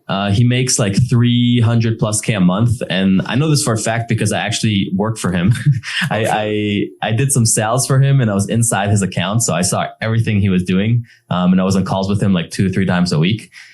And the way he does this, first of all, he gets literally like thousands of leads a day, like for free from YouTube. It's insane the amount of leads he gets. And the way he does this is literally just post these videos, doesn't even show much, just explains very briefly about like the overview of the business model, sells people beginners on the idea, and then puts them into his free course where they learn about it and they can sign up for High Level and get some stupid snapshots that are like 7 years old, or I don't even know how old. And then he makes, recurring revenue from affiliate commission. So I have a lot of experience with High Level and I know how well this business model is. So I wanted to get into the affiliate on High Level stuff. Like I personally make money from High Level selling my own thing. Right. So I want to be more of an affiliate in that sense. So I'm trying to create this type of content in a sense to push an affiliate. Like I could make more of a personal brand where I just like tell my stories and talk about my stuff, but I'm kind of trying to push more of this stuff. At least that's what I'm thinking. I'm still trying to grow. Like I have my furniture business that I'm growing and I have my own SaaS, my white label SaaS that I'm growing as well. So I could make content about that stuff, but I don't know if it's going to help me grow my affiliate in a sense, you know? So I'm trying to figure out what direction to go in. And again, like I think the answer is just test and like try things and just see what you like. And then you're going to get that one video that pops off and you double down on that. And then that's like your big break. Kind of exactly like the dropshipping business. Got it. So you think I should also test like different type of content besides just like thumbnails and stuff? Like I should make some videos that I just want to make and talk about and then see how those do? Yeah. Like, and the reason why you do that is because it keeps everything fresh. And it gets you like constantly motivated. Like I'll give you an example. This last video I dropped, I saw some guy do like COD Zombies gameplay and like life advice. No, it was like how to make your first 100K, and it was just COD Zombies in the background. I'm like, this is interesting. That's sick. Yeah. So I made this video. YouTube's oversaturated, and it's just COD Zombies gameplay, and then like me like saying a script. And were you playing or did you just take gameplay? Oh, I played it, man. I was like, you know what, this is my work, bro. I'm playing some fucking zombies right now, and it's nice, dude. I haven't played zombies in so long. I used to literally spend like years on that. It was so much fun. I remember the first time I played Kino. Like I was a young kid, bro, and I played it by myself. I like shit my pants. I was like, what is this? Yeah. Like, I was the exact same way. Yeah, same here. Kino, the first time I was so young. Bro, I swear, I've never played zombies in my life, and you just get fucking teleported into this hellhole. It's like, man. First time was in my friend's house. Yeah. At your friend's house, you said? Yeah. My mom didn't let me play Call of Duty back in the day. Yeah, my first time on Kino was my friend's house. Then my brother got it on his PlayStation. I gave it a shot. I'm like, this is a bit creepy. It's a bit lonely. I'm have to turn this off. It's terrifying. Even now, it's kind of scary. Like I was playing it, I was like, oh, I kind of don't like this. Yeah, but I think it's only me and you in the group that's into boxing. Is anyone else? Yeah, you were gonna say the Usyk fight, eh? You were talking about that? Yeah, man. I thought it was a draw. Did you watch it? I watched a few rounds. Like my boxing coach was like, Usyk beat his ass, but I don't know. Was it a draw? I thought it was a draw. I thought the scoring was ridiculous. One judge gave it from round 5 to 12 all Usyk. I'm like, no, it's crazy. You should watch it if you haven't. I'll give it a watch, yeah, because I've heard all sorts of things like Usyk beat his ass, Tyson got a draw, etc. So Yeah. I think most people in the audience had it as a Fury win. Really? Oh, no way. I think I just watched one of your videos, how I made 100K with collection pages. That popped up on my recommended like a week ago, I think. And I watched your video. That's mad. Why didn't you watch it, man? What? You said you should have watched it. I did. No, I did watch it. Oh, you did? Yeah, I did watch it. Yeah, because I have the Alpine Outlets is like built on Shopify, and I'm always trying to improve our SEO. So I was watching. I popped up. I'm like, oh, let me see what I could do with my collection pages. I'm trying to improve them right now. Oh, I didn't go into a lot of detail. I think I got a couple of dislikes because of that. Or did I go into detail? I don't remember. It was pretty good though overall. From what I remember, some good like tactics in there. Oh, that's hilarious. It's small. Yeah, that is funny. Yes, sir, man. But I got another call here. Oh, actually, it's going a minute over. But dude, this has been such a fucking sick call. I cannot wait for next week. And if I find some more free time, like in the new year, I'd be down to do 2 calls a week if you guys are down. Yeah, I'd be up for it. I'd be happy. 100%. Yes, sir. Well, we'll get it all sorted out. But you guys have a good Christmas, and I'll see you guys next week. Yeah, you as well. Happy holidays. Happy holidays, guys. Peace. See ya. Happy holidays. Thank you.